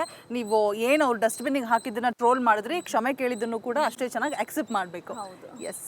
ಇನ್ನು ಅನುಷಾ ಅವರು ಒಂದು ರೀತಿಯಾಗಿ ಒಂದು ಜರ್ನಿ ಮುಖಾಂತರ ಹೆಸರು ಮಾಡಿದ್ರೆ, ನಿಮ್ಮ ತಮ್ಮ ಫಟ್ ಅಂತ ಎಲ್ಲರೂ ಕೂಡ ಮಾತಾಡೋ ಥರ ವಂಡರ್ಫುಲ್ ಅನಿಸ್ತು ನಿಜವಾಗ್ಲೂ. ಆ ಕ್ಷಣ ನೋಡಿ, ಇಂಥ ಅಕ್ಕನ ಪಡೆಯೋಕ್ಕೆ ಪುಣ್ಯ ಮಾಡಿರಬೇಕು ಅಂತ ಹೇಳಿದ್ರು ಸುದೀಪ್ ಸರ್. ಇದಕ್ಕಿನ್ನ ಗೆಲ್ಲಬೇಕಾ ಅನುಷಾ ಅವರೇ ಅಂತ ಹೇಳಿದ್ರು. ಆ ಒಂದು ಕ್ಷಣವನ್ನು ಮೆಲ್ಕು ಹಾಕೋದಾದರೆ ಅನುಷಾ ಅವರೇ? ಆ್ಯಕ್ಚುಲಿ ನಂಗೆ ತುಂಬ ಖುಷಿ ಆಗುತ್ತೆ ಆ ಥರ ಒಂದು ಸಪೋರ್ಟಿವ್ ಬ್ರದರ್ ಇರೋದು, ಪೇರೆಂಟ್ಸ್ ಇರೋದು. ನಾನು ಪುಣ್ಯ ಮಾಡಿದ್ದೆ ಅಂಥವ್ರನ್ನ ಪಡೆಯೋಕೆ. ಬಿಕಾಸ್ ಎಲ್ಲರ ಮನೇಲೂ ಇರ್ತಾರೆ ಹೇಳಿದ ಮಾತು ಕೇಳದೆ ಇರೋವಂಥವ್ರು. ಅವ್ನು ಹಂಗೆ ಅಲ್ವೇ ಇಲ್ಲ, ನಾನು ಹೆಂಗೆ ಹೇಳ್ತೀನಿ ಹಂಗೆ ಕೇಳ್ತಾನೆ. ಆ್ಯಂಡ್ ನನ್ನನ್ನು ಕೂಡ ಒಂದು ಎರಡನೇ ತಾಯಿ ಥರ ನೋಡ್ತಾನೆ. ಆ್ಯಂಡ್ ನನಗೂ ಒಂದು ಮಗನ ಥರನೇ. ಸೊ ತುಂಬ ಖುಷಿ ಆಗುತ್ತೆ. ಅದನ್ನು ಅವನು ಹೇಳ್ತಾನೆ ಅಷ್ಟು ಎಕ್ಸ್ಪ್ರೆಸಿವ್ ಆಗಿ ಅನ್ನೋದು ನಂಗೆ ಗೊತ್ತಿರಲಿಲ್ಲ. ಅಷ್ಟು ಕಾನ್ಫಿಡೆಂಟ್ ಆಗಿ ಸುದೀಪ್ ಸರ್ ಮುಂದೆ ನಿಂತ್ಕೊಂಡು ಹೇಳಿದ್ದು ನಂಗೆ ತುಂಬ ಖುಷಿ ಆಯಿತು. ಇನ್ಫ್ಯಾಕ್ಟ್ ಅವ್ನಿಗೂ ಕೂಡ ತುಂಬ ಫ್ಯಾನ್ಸ್ ಆಗ್ಬಿಟ್ಟಿದ್ದಾರೆ. ಎಷ್ಟೊಂದು ಟ್ರೋಲ್ಸ್ಗಳನ್ನ ನೋಡಿದೆ ನಾನು, ನಂದು ಒಂದು ವಿಡಿಯೋ. ಅಂದರೆ ಇದ್ರೆ ತಮ್ಮ ಅಂದರೆ ಈ ಥರ ಇರಬೇಕು ಅನ್ನೋದು ತುಂಬ ಖುಷಿ ಕೊಡುತ್ತೆ ಒಂದು. ಆಮೇಲೆ ನನ್ಗೆ ಅಲ್ಲಿ ಗೊತ್ತಾಗ್ಲಿಲ್ಲ ಅಲ್ಲಿ ಏನು ಮಾತಾಡ್ತಿದ್ದೀನಿ ಅಂತ. ಅವ್ನು ತುಂಬ ಚೆನ್ನಾಗಿ ಕ್ಯಾರಿ ಮಾಡ್ದ. ಆ್ಯಂಡ್ ಫಸ್ಟ್ ಟೈಮ್ ಅನ್ಸುತ್ತೆ ಅವ್ನು ಸ್ಟೇಜ್ ಮೇಲೆ ಮಾತಾಡಿದ್ದು. ಆಶ್ಚರ್ಯ ಆಗುತ್ತೆ. ಫಸ್ಟ್ ಟೈಮ್ ಆದ್ರೂ ಅಷ್ಟು ಚೆನ್ನಾಗಿ. ಬಿಕಾಸ್ ಅವನು ಅಷ್ಟು ಈ ಮಿಂಗಲ್ ಆಗಲ್ಲ, ಅಷ್ಟೆಲ್ಲ ನನ್ನ ಜೊತೆಗೆ ಬರೋದು ಇಲ್ಲ, ಅವ್ನು ಮಾಡಲ್ಲ. ಅವನಿಗೆ ಸುದೀಪ್ ಸರ್ ಅಂದರೆ ತುಂಬ ಇಷ್ಟ. ಚಿಕ್ಕ ವಯಸ್ಸಿಂದ ಅವ್ರಿಗೆ hot favourite Sudeep sir. So ಅವನು ಬಿಗ್ ಬಾಸ್ಗೆ ಹೋಗು ಅಂತ ಹೇಳಿದ್ದು ಕೂಡ ಅವನೇ ಆಗಿದ್ರಿಂದ ನಾನು ಅವನಿಗೋಸ್ಕರ ಹೋದೆ. ನನ್ನ ತಮ್ಮಂಗೋಸ್ಕರ ನಾನು ಬಿಗ್ ಬಾಸ್ ಮನೆಗೆ ಹೋಗಿದ್ದು. ಅಲ್ಲಿ ಸುದೀಪ್ ಸರ್ ಮುಂದೆ ಅವ್ನು ಅಷ್ಟು ಫೇವ್ರೇಟ್ ಹೀರೋ ಮುಂದೆ ಮಾತಾಡ್ಬೇಕಾದ್ರೆ ಯೂಶಲಿ ನರ್ವಸ್ ಆಗ್ತಾರೆ. ಅವ್ನು ಅಷ್ಟು ಕಾನ್ಫಿಡೆಂಟಾಗಿ ಮಾತಾಡ್ದ. ಅವ್ನು ಹಗ್ ಕೂಡ ಮಾಡ್ದ. ಇಡೀ ಕರ್ನಾಟಕದ ಜನತೆ ಅವನು ಕೂಡ ಇಷ್ಟಪಡ್ತು. ತುಂಬ ಖುಷಿ ಆಗುತ್ತೆ. ಅಂದರೆ ಅವನಿಗಿಂತ ಜಾಸ್ತಿ ನಾನು ಖುಷಿ ಪಡ್ತೀನಿ. ಅವನ favourite hero Sudeep sir. And ನನ್ನ ಪಕ್ಕ ನಿಂತ್ಕೊಂಡು ಸುದೀಪ್ ಸರ್ ಜೊತೆ ಅಷ್ಟು ಚೆನ್ನಾಗಿ ಅವ್ನು ಮಾತಾಡ್ತಿದ್ದ. ಆ್ಯಂಡ್ ಸುದೀಪ್ ಸರ್ ಕೂಡ ಅಷ್ಟೇ ಪ್ರೀತಿಯಿಂದ ಅವನ್ನ ಮಾತಾಡ್ಸಿದ್ರು. And Sudeep sir thank you so much, ಅಷ್ಟು ಪ್ರೀತಿನ ಕೊಟ್ರಿ. ಆ್ಯಂಡ್ ನನ್ನ ಕಣ್ಣೋರ್ಸಿದ್ರಿ ಕೂಡ. ನಂಗೆ ಅಲ್ಲಿ ಗೊತ್ತಾಗಿಲ್ಲ. ಆಮೇಲೆ ಬಂದು ಎಪಿಸೋಡ್ ನೋಡ್ದಾಗ ಕಣ್ಣೋರ್ಸಿರೋದು, ಬೆನ್ ತಟ್ಟಿರೋದು, ಇದಕ್ಕಿಂತ ಗೆಲುವು ನಿಂಗೆ ಏನು ಬೇಕಮ್ಮ ಅಂತಂದಿರೋದು ನನಗೆ ಆ ಟೈಮಲ್ಲಿ ಫುಲ್ ಬ್ಲ್ಯಾಂಕ್ ಔಟ್ ಆಗಿದೆ. ಆಚೆ ಬಂದ್ಮೇಲೆ ನೋಡಿದ ತಕ್ಷಣ ಮತ್ತೆ ಅಳು ಬಂತು. ಅವ್ರು ಕಣ್ಣೋರ್ಸಿದ್ರು ನಂಗೆ ಅಳು ಬಂತು. ಅಷ್ಟು ಆ ಒಂದು ಕೈಗಳಿಂದ ನನ್ನ ಕಣ್ಣೋರ್ಸಿದ್ರು. ನನ್ನ ತಮ್ಮಂಗೆ ಆ ಪ್ರೀತಿ ಕೊಟ್ಟರು. Thank you Sudeep sir, means a lot. ತುಂಬ ಖುಷಿ ಆಯಿತು. ಸೂಪರ್. ಸುದೀಪ್ ಸರ್ ತಪ್ಪು ಮಾಡಿದಾಗ ಅವರು ಬುದ್ಧಿ ಮಾತು ಹೇಳೋದು ಗೊತ್ತು, ಮತ್ತು ಈ ಥರ ನೋವಲ್ಲಿದ್ದಾಗ ಒಂದು ರೀತಿಯಾಗಿ ಯಾವ ರೀತಿ ನಾವು ಮಾತನಾಡಬೇಕು ಪ್ರತಿಯೊಂದನ್ನು ಕಲಿತಾನೆ ಇರ್ತೀವಿ ಸುದೀಪ್ ಸರಿಂದ. ವೀಕೆಂಡ್ ಅಂತ ಬಂದಾಗ ಅವ್ರು ಹೇಳ್ಕೊಟ್ಟಂತಹ ಒಂದು ಪಾಠ, ನೆನ್ಪಿಡುವಂತಹ ಪಾಠ ಅಂದರೆ ಅನುಷಾ ವೇಕಪ್, ಇಷ್ಟು ಕ್ಯಾಮ್ರಾಸ್ ಇದೆ, ನಿಮ್ಮ ಫ್ಯಾಮಿಲಿ ಕಂಪ್ಲೇಂಟ್ ಮಾಡ್ತಿದೆ ನೀವು ಕಾಣಿಸ್ತಾ ಇಲ್ಲ ಅಂತ. ಸೊ ಅದು ಒಂದು ಕ್ಲೂ ಕೊಟ್ಟರು. ಅಲ್ಲಿ ನಾನು ಅರ್ಥ ಮಾಡ್ಕೊಂಡು ಇನ್ನೊಂದು ಸ್ವಲ್ಪ ನಾನು ಏನೋ ಮಾಡಬೇಕಾಗಿತ್ತು ಬಿಗ್ ಬಾಸ್ ಮನೇಲಿ. ಪ್ರಾಬಬ್ಲಿ ಅವ್ರು ಹೇಳಿದ್ನ ನಾನು ಕರೆಕ್ಟಾಗಿ ತೊಗೊಂಡು ಫಾಲೋ ಅಪ್ ಮಾಡಿ ನಾನು ಆ್ಯಕ್ಟಿವ್ ಆಗಿದ್ದಿದ್ರೆ ಆ ಮನೇಲಿ 100 days ಇರೋದು ಏನು ಡೌಟ್ ಇರ್ತಿರ್ಲಿಲ್ಲ. ತುಂಬ ಹಿಂಟ್ಸ್ಗಳನ್ನ ಕೊಡ್ತಾ ಇದ್ರು. ನಾನು ಅದನ್ನು ಡಿಕೋಡ್ ಮಾಡ್ಕೊಳ್ಳೋದ್ರಲ್ಲಿ ಲೇಟ್ ಮಾಡಿಕೊಂಡೆ ಅನ್ಸುತ್ತೆ. ಇನ್ನೊಂದು ಹಿಂಟ್ಸ್ ಅಂದ ತಕ್ಷಣ ನನಗೆ ನೆನಪಾಯಿತು, ನೀವು ಇಷ್ಟಪಡುವಂತಹ ವ್ಯಕ್ತಿಗಳು ಅಂದರೆ ಭವ್ಯ ಆಗಿರ್ಬೋದು, ಚೈತ್ರ ಆಗಿರ್ಬೋದು, ಧರ್ಮ ಆಗಿರ್ಬೋದು, ಅವ್ರು ಎಲ್ಲೋ ಒಂದು ಕಡೆ ಲಾಸ್ಟ್ ವೀಕಲ್ಲಿ ನಿಮ್ಮ ಪರವಾಗಿ ಸ್ಟ್ಯಾಂಡ್ ತೊಗೊಂಡಿದ್ರೆ ನೀವಿವತ್ತು ಅಲ್ಲಿ ಉಳ್ಕೊಂತಿದ್ರೇನೋ ಅನ್ನುವಂಥದ್ದು ನನ್ನ ಅಭಿಪ್ರಾಯ. ಎಕ್ಸಾಕ್ಟ್ಲಿ. ನಂಗೆ ಅದೇ ಬೇಜಾರಾಗಿ ನಾನು 2 ದಿನ ಯಾರ ಹತ್ರನೂ ಮಾತಾಡಿದಾರೆ. ರೀಸನ್ನೇ ಅದು. ಈಗ ಡೈರೆಕ್ಟ್ ನಾಮಿನೇಷನ್ಸ್ ಅಂತ ಬಂದಾಗ ಸುರೇಶ್ ಅಣ್ಣನ ಯೂಶಲಿ ಡೈರೆಕ್ಟ್ ನಾಮಿನೇಷನ್ಸ್ಗೆ ಟಾರ್ಗೆಟ್ ಮಾಡ್ತಿದ್ರು, ಈಸಿ ಟಾರ್ಗೆಟ್ ಅಂತ. ಯಾಕೆಂದರೆ 1-2 ಸಲ ಮಾಡಿದಾಗ ಅವ್ರು ಬೇಜಾರು ಮಾಡ್ಕೊಳ್ದೆ ಮತ್ತೆ ಎಲ್ಲರೊಟ್ಟಿಗೆ ಒಂದೇ ಥರ ಇದ್ದಿದ್ದಕ್ಕೆ ನೆಕ್ಸ್ಟ್ ಡೈರೆಕ್ಟ್ ನಾಮಿನೇಷನ್ಸ್ ಅಂತ ಬಂದಾಗ ಸ್ಟ್ರೈಟ್ ಹೋಗಿ ಸುರೇಶ್ ಅವ್ರಿಗೆ ಇರ್ತಾ ಇತ್ತು. ಅಲ್ಲಿ ಪಕ್ಕದಲ್ಲಿದ್ದ ಜೋಡಿ ನಾನಾಗಿದ್ರಿಂದ ಆವತ್ತು ನಾನು ಬಲಿಪಶೋದೆ. ನನ್ನನ್ನು ಸೇರ್ಸೋರು ಮಾಡಬೇಕಿತ್ತು, ಕೊಡೋಕ್ಕಾಗದಿದ್ರು ಹುಡುಕಿ ರೀಸನ್ಸ್ನ ಕೊಟ್ಟರು. ಎಪಿಸೋಡ್ ನೋಡಿದ್ರೆ ನಿಮಗೆ ಗೊತ್ತಾಗಿರುತ್ತೆ. ನಾನು ನೋಡಿಲ್ಲ, ಬಟ್ ಅಲ್ಲಾಗಿ ಸಿಚುಯೇಷನ್ ಹೆಂಗೆ ಅಂದರೆ ಭವ್ಯ ಕೇಳ್ತಾರೆ, ಭವ್ಯ ನನ್ನನ್ನು ಚೂಸ್ ಮಾಡಿರಲಿಲ್ಲ. ಅವ್ರು ಚೂಸ್ ಮಾಡಿದ್ದು ಚೈತ್ರ ಶಿಶಿರ್ ಅವ್ರನ್ನ. ಚೈತ್ರ ಅವರು ನಮ್ಮ ಸುರೇಶ್ ಹಾಗೂ ಅನುಷಾ ಅಂದಾಗ ಸುರೇಶ್ ಬಗ್ಗೆ ಮಾತ್ರ ರೀಸನ್ ಕೊಡ್ತಾರೆ. ಭವ್ಯ ಕೇಳ್ತಾರೆ, ಹಂಗಾರೆ ಅನುಷಾ ಅಂದರೆ ಭವ್ಯ ಅವ್ರಿಗೂ ಇಷ್ಟ ಇರಲ್ಲ ನಾನು ನಾಮಿನೇಟ್ ಮಾಡೋದಕ್ಕೆ, ಅನುಷಾ ಅವ್ರಿಗೂ ರೀಸನ್ ಕೊಡಿ. ಅಂದರೆ ಅವ್ರಿಗೇನು ರೀಸನ್ ಇಲ್ದಲೆ ನೀವು ಯಾಕೆ ಅನುಷಾ ಹೆಸರು ತೊಗೋತಿದ್ದಾರೆ ಅಂತ ಭವ್ಯ ಆರ್ಗ್ಯೂನು ಮಾಡ್ತಾರೆ. ಬಟ್ ಅನ್ಫಾರ್ಚುನೇಟ್ಲಿ ಎಲ್ಲ ಸೇರಿ ಒಬ್ಬರು ನಾಮಿನೇಟ್ ಮಾಡಲೇಬೇಕು ಒಂದು ಜೋಡಿನ ಅಂದಾಗ ನಮ್ಮನ್ನು ಮಾಡಿಬಿಟ್ರು. ಅವಾಗ ತುಂಬ ಹರ್ಟ್ ಆಯಿತು. ಭವ್ಯ, ಚೈತ್ರ, ಧರ್ಮ ಸ್ಟ್ಯಾಂಡ್ ತೊಗೊಂಡು ಅವ್ರಿಗೆ ಯಾರು ಆ ವೀಕಲ್ಲಿ ವೀಕ್ ಪರ್ಫಾರ್ಮೆನ್ಸ್ ಅನಿಸುತ್ತೆ ಅಂಥವ್ರನ್ನ ನಾಮಿನೇಟ್ ಮಾಡಿದರೆ ಬಹುಶಃ ನಾನು ಮನೆ ಒಳಗಡೆ ಉಳ್ಕೋತಾ ಇದ್ರಿ ನೋಡಿ. ಆ 2 ದಿನ ಜಗಳ ಆಡಿದ್ದಕ್ಕೂ ಅರ್ಥ ಇದೆ. ತನ್ನೆಲ್ಲ ಹಳ್ಳಕ್ಕೆ ತೆಳ್ಳಿದ್ರು. ಆಮೇಲೆ ಬಂದು ಸಾರಿ ಕೇಳಿದ್ರೆ ಹೆಂಗೆ ಎಕ್ಸೆಪ್ಟ್ ಮಾಡೋಕ್ಕಾಗುತ್ತೆ? I feel really bad. ಅವತ್ತಿನ ದಿನ ತುಂಬ ನೋವಾಯಿತು. ಅಂದರೆ ಎಲ್ಲರೂ ಸರಿ ನಂಗೆ ನಾಮಿನೇಟ್ ಮಾಡಿದಾಗ ನಾನು ಕಾನ್ಫಿಡೆಂಟ್ ಇತ್ತು ಸೇಫ್ ಆಗ್ತೀನಿ ಅಂತ. ಬಟ್ ಕೊಡ್ತಾ ಇದ್ದಂಥ ರೀಸನ್ಸ್ಗಳು ನನ್ನ ಮನಸ್ಸಿಗೆ ಒಪ್ಕೋತಾ ಇರಲಿಲ್ಲ. ನೋಡಿ ಅವ್ರು ಮಾಡಿದ್ರು, ನಾನು ಆಚೆ ಬಂದೆ. ನೋಡಿ, ಆಚೆ ಬಂದ್ಮೇಲೆ ಎಲ್ರಿಗೂ ಕ್ಲಾಸ್ ತಗೊಳ್ಳಿ ಸಖತ್ತಾಗಿ. ಅವ್ರ ಆಟ ಅವ್ರು ಆಡ್ತಿದ್ದಾರೆ. ಪ್ರತಿ ವಾರ ಒಬ್ಬೊಬ್ರು ಕಮ್ಮಿ ಆಗ್ತಿದ್ರೆ ಅವ್ರಿಗೂ ಇನ್ನೂ ಖುಷಿ ಅಲ್ವಾ? ಅವ್ರಿಗೆಲ್ಲ ಗೆಲ್ಲೋದಕ್ಕೆ ಸಮೀಪದಲ್ಲಿದ್ದಾರೆ ಅಂತ ಅರ್ಥ. That's okay. ನನ್ನ ಜರ್ನಿ ಅಷ್ಟೇ ಇತ್ತು. ಮೇ ಬಿ ನನ್ನ ಸ್ಟಾಪ್ ಬೇಗ ಬಂತು. ಅವ್ರು ಇನ್ನೂ ಜರ್ನಿ ಇನ್ನು ಮುಂದೆ ಇದೆ. ಅವ್ರಿಗೆ ವಿಶ್ ಮಾಡ್ತೀನಿ ಒಳ್ಳೇದಾಗಬೇಕು. ಫೈನ್. ಟಾಪ್ 3 ಯಾರನ್ನ ನೋಡೋಕೆ ಇಷ್ಟಪಡ್ತೀರಾ? ಧರ್ಮ, ವಿಕ್ಕಿ, ಭವ್ಯ, ಚೈತ್ರ, 4 ಜನನು. ನೀವು ಟಾಪ್ 3 ಅಂದರೆ ಬಟ್ ಅವ್ರು 4 ಜನ ಹೋದರೆ ಖುಷಿ ಆಗುತ್ತೆ. ಅವ್ರು 4 ಜನ ಅಂತಲ್ಲ, ಇನ್ನೂ ಕೇಪಬಲ್ ಇರೋರು ತುಂಬ ಜನ ಇದ್ದಾರೆ. ಇನ್ಫ್ಯಾಕ್ಟ್ ಮಂಜಣ್ಣ ಅವ್ರು ತುಂಬ ಚೆನ್ನಾಗಿ ಆಡ್ತಾರೆ, ಶಿಶಿರ್ ತುಂಬ ಚೆನ್ನಾಗಿ ಆಡ್ತಾರೆ. ಅವರು ಹೋಗುವಂಥ ಎಲ್ಲ ಚಾನ್ಸಸ್ಗಳಿದೆ. ಬಟ್ ನಾನು ಇವ್ರನ್ನ ಇಷ್ಟಪಡ್ತೀನಿ ಒಂಚೂರು ಅವ್ರಿಗಿಂತ ಜಾಸ್ತಿ. ಅದಕ್ಕಾಗಿ ಇವ್ರು ಇನ್ನು ಇವರು ಅರ್ಹರಿಲ್ಲಪ್ಪ ಇಲ್ಲಿ ಉಳ್ಕೊಳ್ಳೋದಿಕ್ಕೆ, ಬೇಡ ಆಗಿತ್ತು, ಇವ್ರು ಎಲಿಮಿನೇಟ್ ಆಗಬೇಕಾಗಿತ್ತು, ನನ್ನ ಅರ್ಹತೆ ಇಲ್ಲದೆ ಇರೋಂಥವ್ರು ಯಾರೂ ಇಲ್ಲ ಬಿಗ್ ಬಾಸ್ ಮನೆಯಲ್ಲಿ. ಚೂಸ್ ಮಾಡ್ಬೇಕಾದ್ರೆ ತುಂಬ ನೀಟಾಗಿ ಚೂಸ್ ಮಾಡಿದ್ದಾರೆ. ಪ್ರತಿಯೊಬ್ಬರಿಗೂ ಅವ್ರದ್ದೇ ಆದ ಕೇಪಬಿಲಿಟಿ ಇದೆ, ಅವ್ರಿಗೆ ಆದ ಒಂದು ರೆಕಗ್ನೈಸೇಷನ್ ಇದೆ, ಫೇಮ್ ಇದೆ, ನೇಮ್ ಇದೆ ಹೊರಗಡೆ. ಅಲ್ಲಿ ಒಳಗಡೆನೂ ಕೂಡ ಅಷ್ಟೇ ಕೇಪಬಿಲಿಟಿ ಇದೆ, ಕ್ಯಾಲಿಬರಿಂದ ಆಡ್ತಿದ್ದಾರೆ. ಅರ್ಹತೆ ಇಲ್ಲ ಅಂತ ನಾವು ಹಂಗೆ ಚೂಸ್ ಮಾಡೋಕ್ಕಾಗಲ್ಲ. ಪ್ರತಿ ವಾರ ಒಬ್ಬೊಬ್ರದ್ದು. ಈ ವಾರ ಅವ್ರಿಗಿರೋಂಥ ಒಂದು ಟ್ಯಾಲೆಂಟಲ್ಲಿ ವಿನ್ ಆದರೆ ನೆಕ್ಸ್ಟ್ ವಾರ ನನಗಿರೋಂಥ ಟ್ಯಾಲೆಂಟಲ್ಲಿ ನಾನು ಟಾಸ್ಕ್ನ ವಿನ್ ಆಗ್ತೀನಿ. ಸೊ ಆ ಕ್ಯಾಟಗರಿಯಲ್ಲಿ ಇರೋದ್ರಿಂದ ಯಾರು ಅರ್ಹತೆ ಇಲ್ಲ ಅಂತ ಯಾರು ಎಲಿಮಿನೇಟ್ ಆಗ್ಬೋದು ನೆಕ್ಸ್ಟ್ ವೀಕ್, ಕಮಿಂಗ್ ವೀಕ್?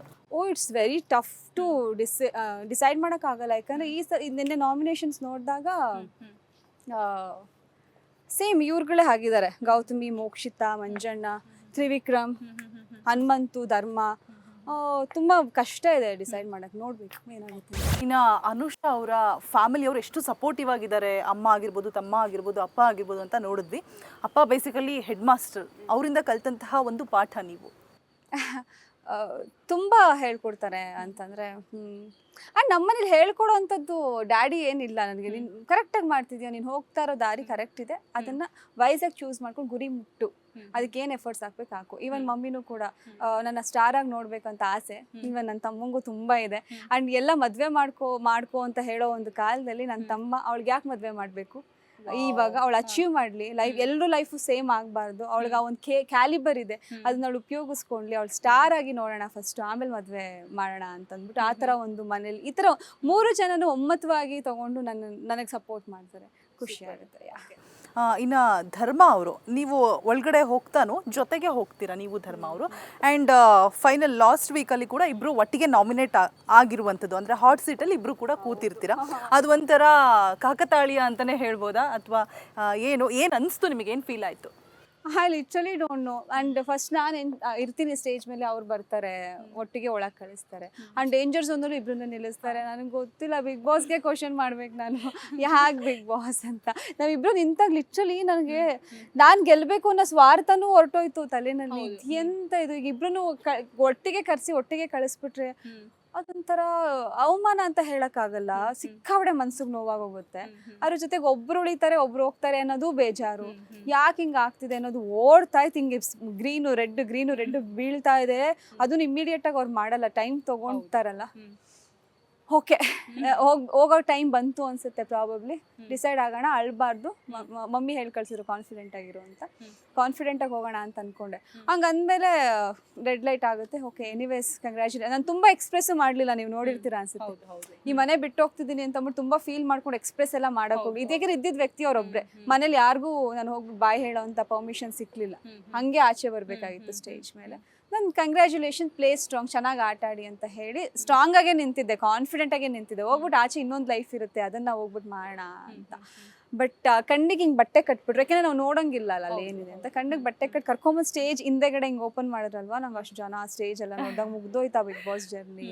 ಇಷ್ಟೇನಾ, ಅಂದರೆ ನಾನು ಏನು ತಪ್ಪು ಮಾಡಿದ್ದೆ, ಆಟ ಆಡಿರ್ಲಿಲ್ವಾ, ಎಲ್ಲಿ ನಂದು ಮಿಸ್ ಆಯಿತು, ಯಾಕೆ ನಾನು ಈ ಜರ್ನಿ ಇಷ್ಟು ಬೇಗ ಮುಗಿಸ್ಬಿಟ್ಟೆ, ಅದು ಸಿಕ್ಕಾಬಡೆ ಕಾಡ್ತು ನನಗೆ. ಅದು ಎಕ್ಸ್ಪ್ರೆಸ್ ಮಾಡೋಕ್ಕಾಗಲ್ಲ. ಬಟ್ ಆಚೆ ಬಂದಮೇಲೆ ಜನದ ನಾನೆಷ್ಟು ಬೇಜಾರು ಮಾಡ್ಕೊತಿದ್ದೆ, ನಮ್ಮ ಅಪ್ಪ ಅಮ್ಮ ಎಷ್ಟು ಬೇಜಾರು ಮಾಡ್ಕೊತಿದ್ರು, ಅಷ್ಟೇ ಬೇಜಾರು ಕರ್ನಾಟಕದ ಜನತೆನೂ ಮಾಡ್ಕೊಂಡಿತ್ತು. ಯಾಕೆ ಕಳ್ಸಿದ್ರಿ, ಅವಳಿಗಿಂತ ಬೆಟರ್, ಐ ಮೀನ್ ಹುಡುಗಿರಲ್ಲಿ ಅವರು ಬೆಟರ್ ಆಗಿದ್ರು, ಎಷ್ಟೊಂದು ಜನ ಅವ್ರಿಗಿಂತ ವೀಕ್ ಇರೋರು ಇದ್ರೂ ನೀವು ಯಾಕೆ ಇವ್ರನ್ನ ಎಲಿಮಿನೇಟ್ ಮಾಡಿದ್ರಿ ಅನ್ನೋ ಒಂದು ಕಮೆಂಟ್ಸ್ಗಳೆಲ್ಲ ನೋಡಿದಾಗ. ಆಮೇಲೆ ನಿನ್ನ ವ್ಯಕ್ತಿತ್ವಕ್ಕೆ, ಅಂದರೆ ನಿನ್ನ ಅಂದ ಚಂದ ನೋಡಿ ನಾನು ನಿನ್ನ ಫ್ಯಾನ್ ಆಗಿಲ್ಲ, ನಿನ್ನ ವ್ಯಕ್ತಿತ್ವಕ್ಕೆ, ನಿನ್ನ ಗುಣಕ್ಕೆ ನಾನು ಫ್ಯಾನ್ ಆಗಿಬಿಟ್ಟೆ. ಈ ಥರದ್ದೆಲ್ಲ ಲೈನ್ಸ್ಗಳನ್ನ ನೋಡಿದಾಗ ತುಂಬ ಖುಷಿ ಆಗುತ್ತೆ. Justice for Anusha, we want Anusha back. Bigg ಬಾಸ್ಗೆ ಕ್ವಶನ್ ಮಾಡ್ತಾ ಇದ್ರು, ಆ ವ್ಯಕ್ತಿತ್ವದ ಆಟ ಅಂದರೆ ಅಂಥ ಒಳ್ಳೆ ವ್ಯಕ್ತಿತ್ವನ ಯಾಕೆ ಆಚೆ ಕಳಿಸಿ. ಇದೆಲ್ಲ ನೋಡಿದಾಗ ಸೀರಿಯಸ್ಲಿ ಓಕೆ, ನಾನು ಏನೋ ಒಂದು ಸಾಧಿಸ್ಬಿಟ್ಟು ಬಂದಿದ್ದೀನಿ, ಜನ ಇಷ್ಟಪಟ್ಟಿದ್ದಾರೆ, ಅದಕ್ಕೆ ಕಾರಣ ಆಗಿದ್ದು ಬಿಗ್ ಬಾಸ್.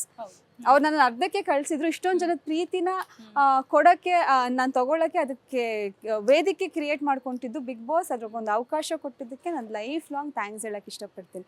ಇಷ್ಟು ದಿನ ಏನೇ ಸಿನಿಮಾಗಳನ್ನ ಮಾಡಿದ್ರು, ಬಿಗ್ ಬಾಸ್ ವೇದಿಕೆ ಅದನ್ನು ಹಿಂಗೆ ಹೊಡ್ಕೊಂಡು ಹೋಯಿತು.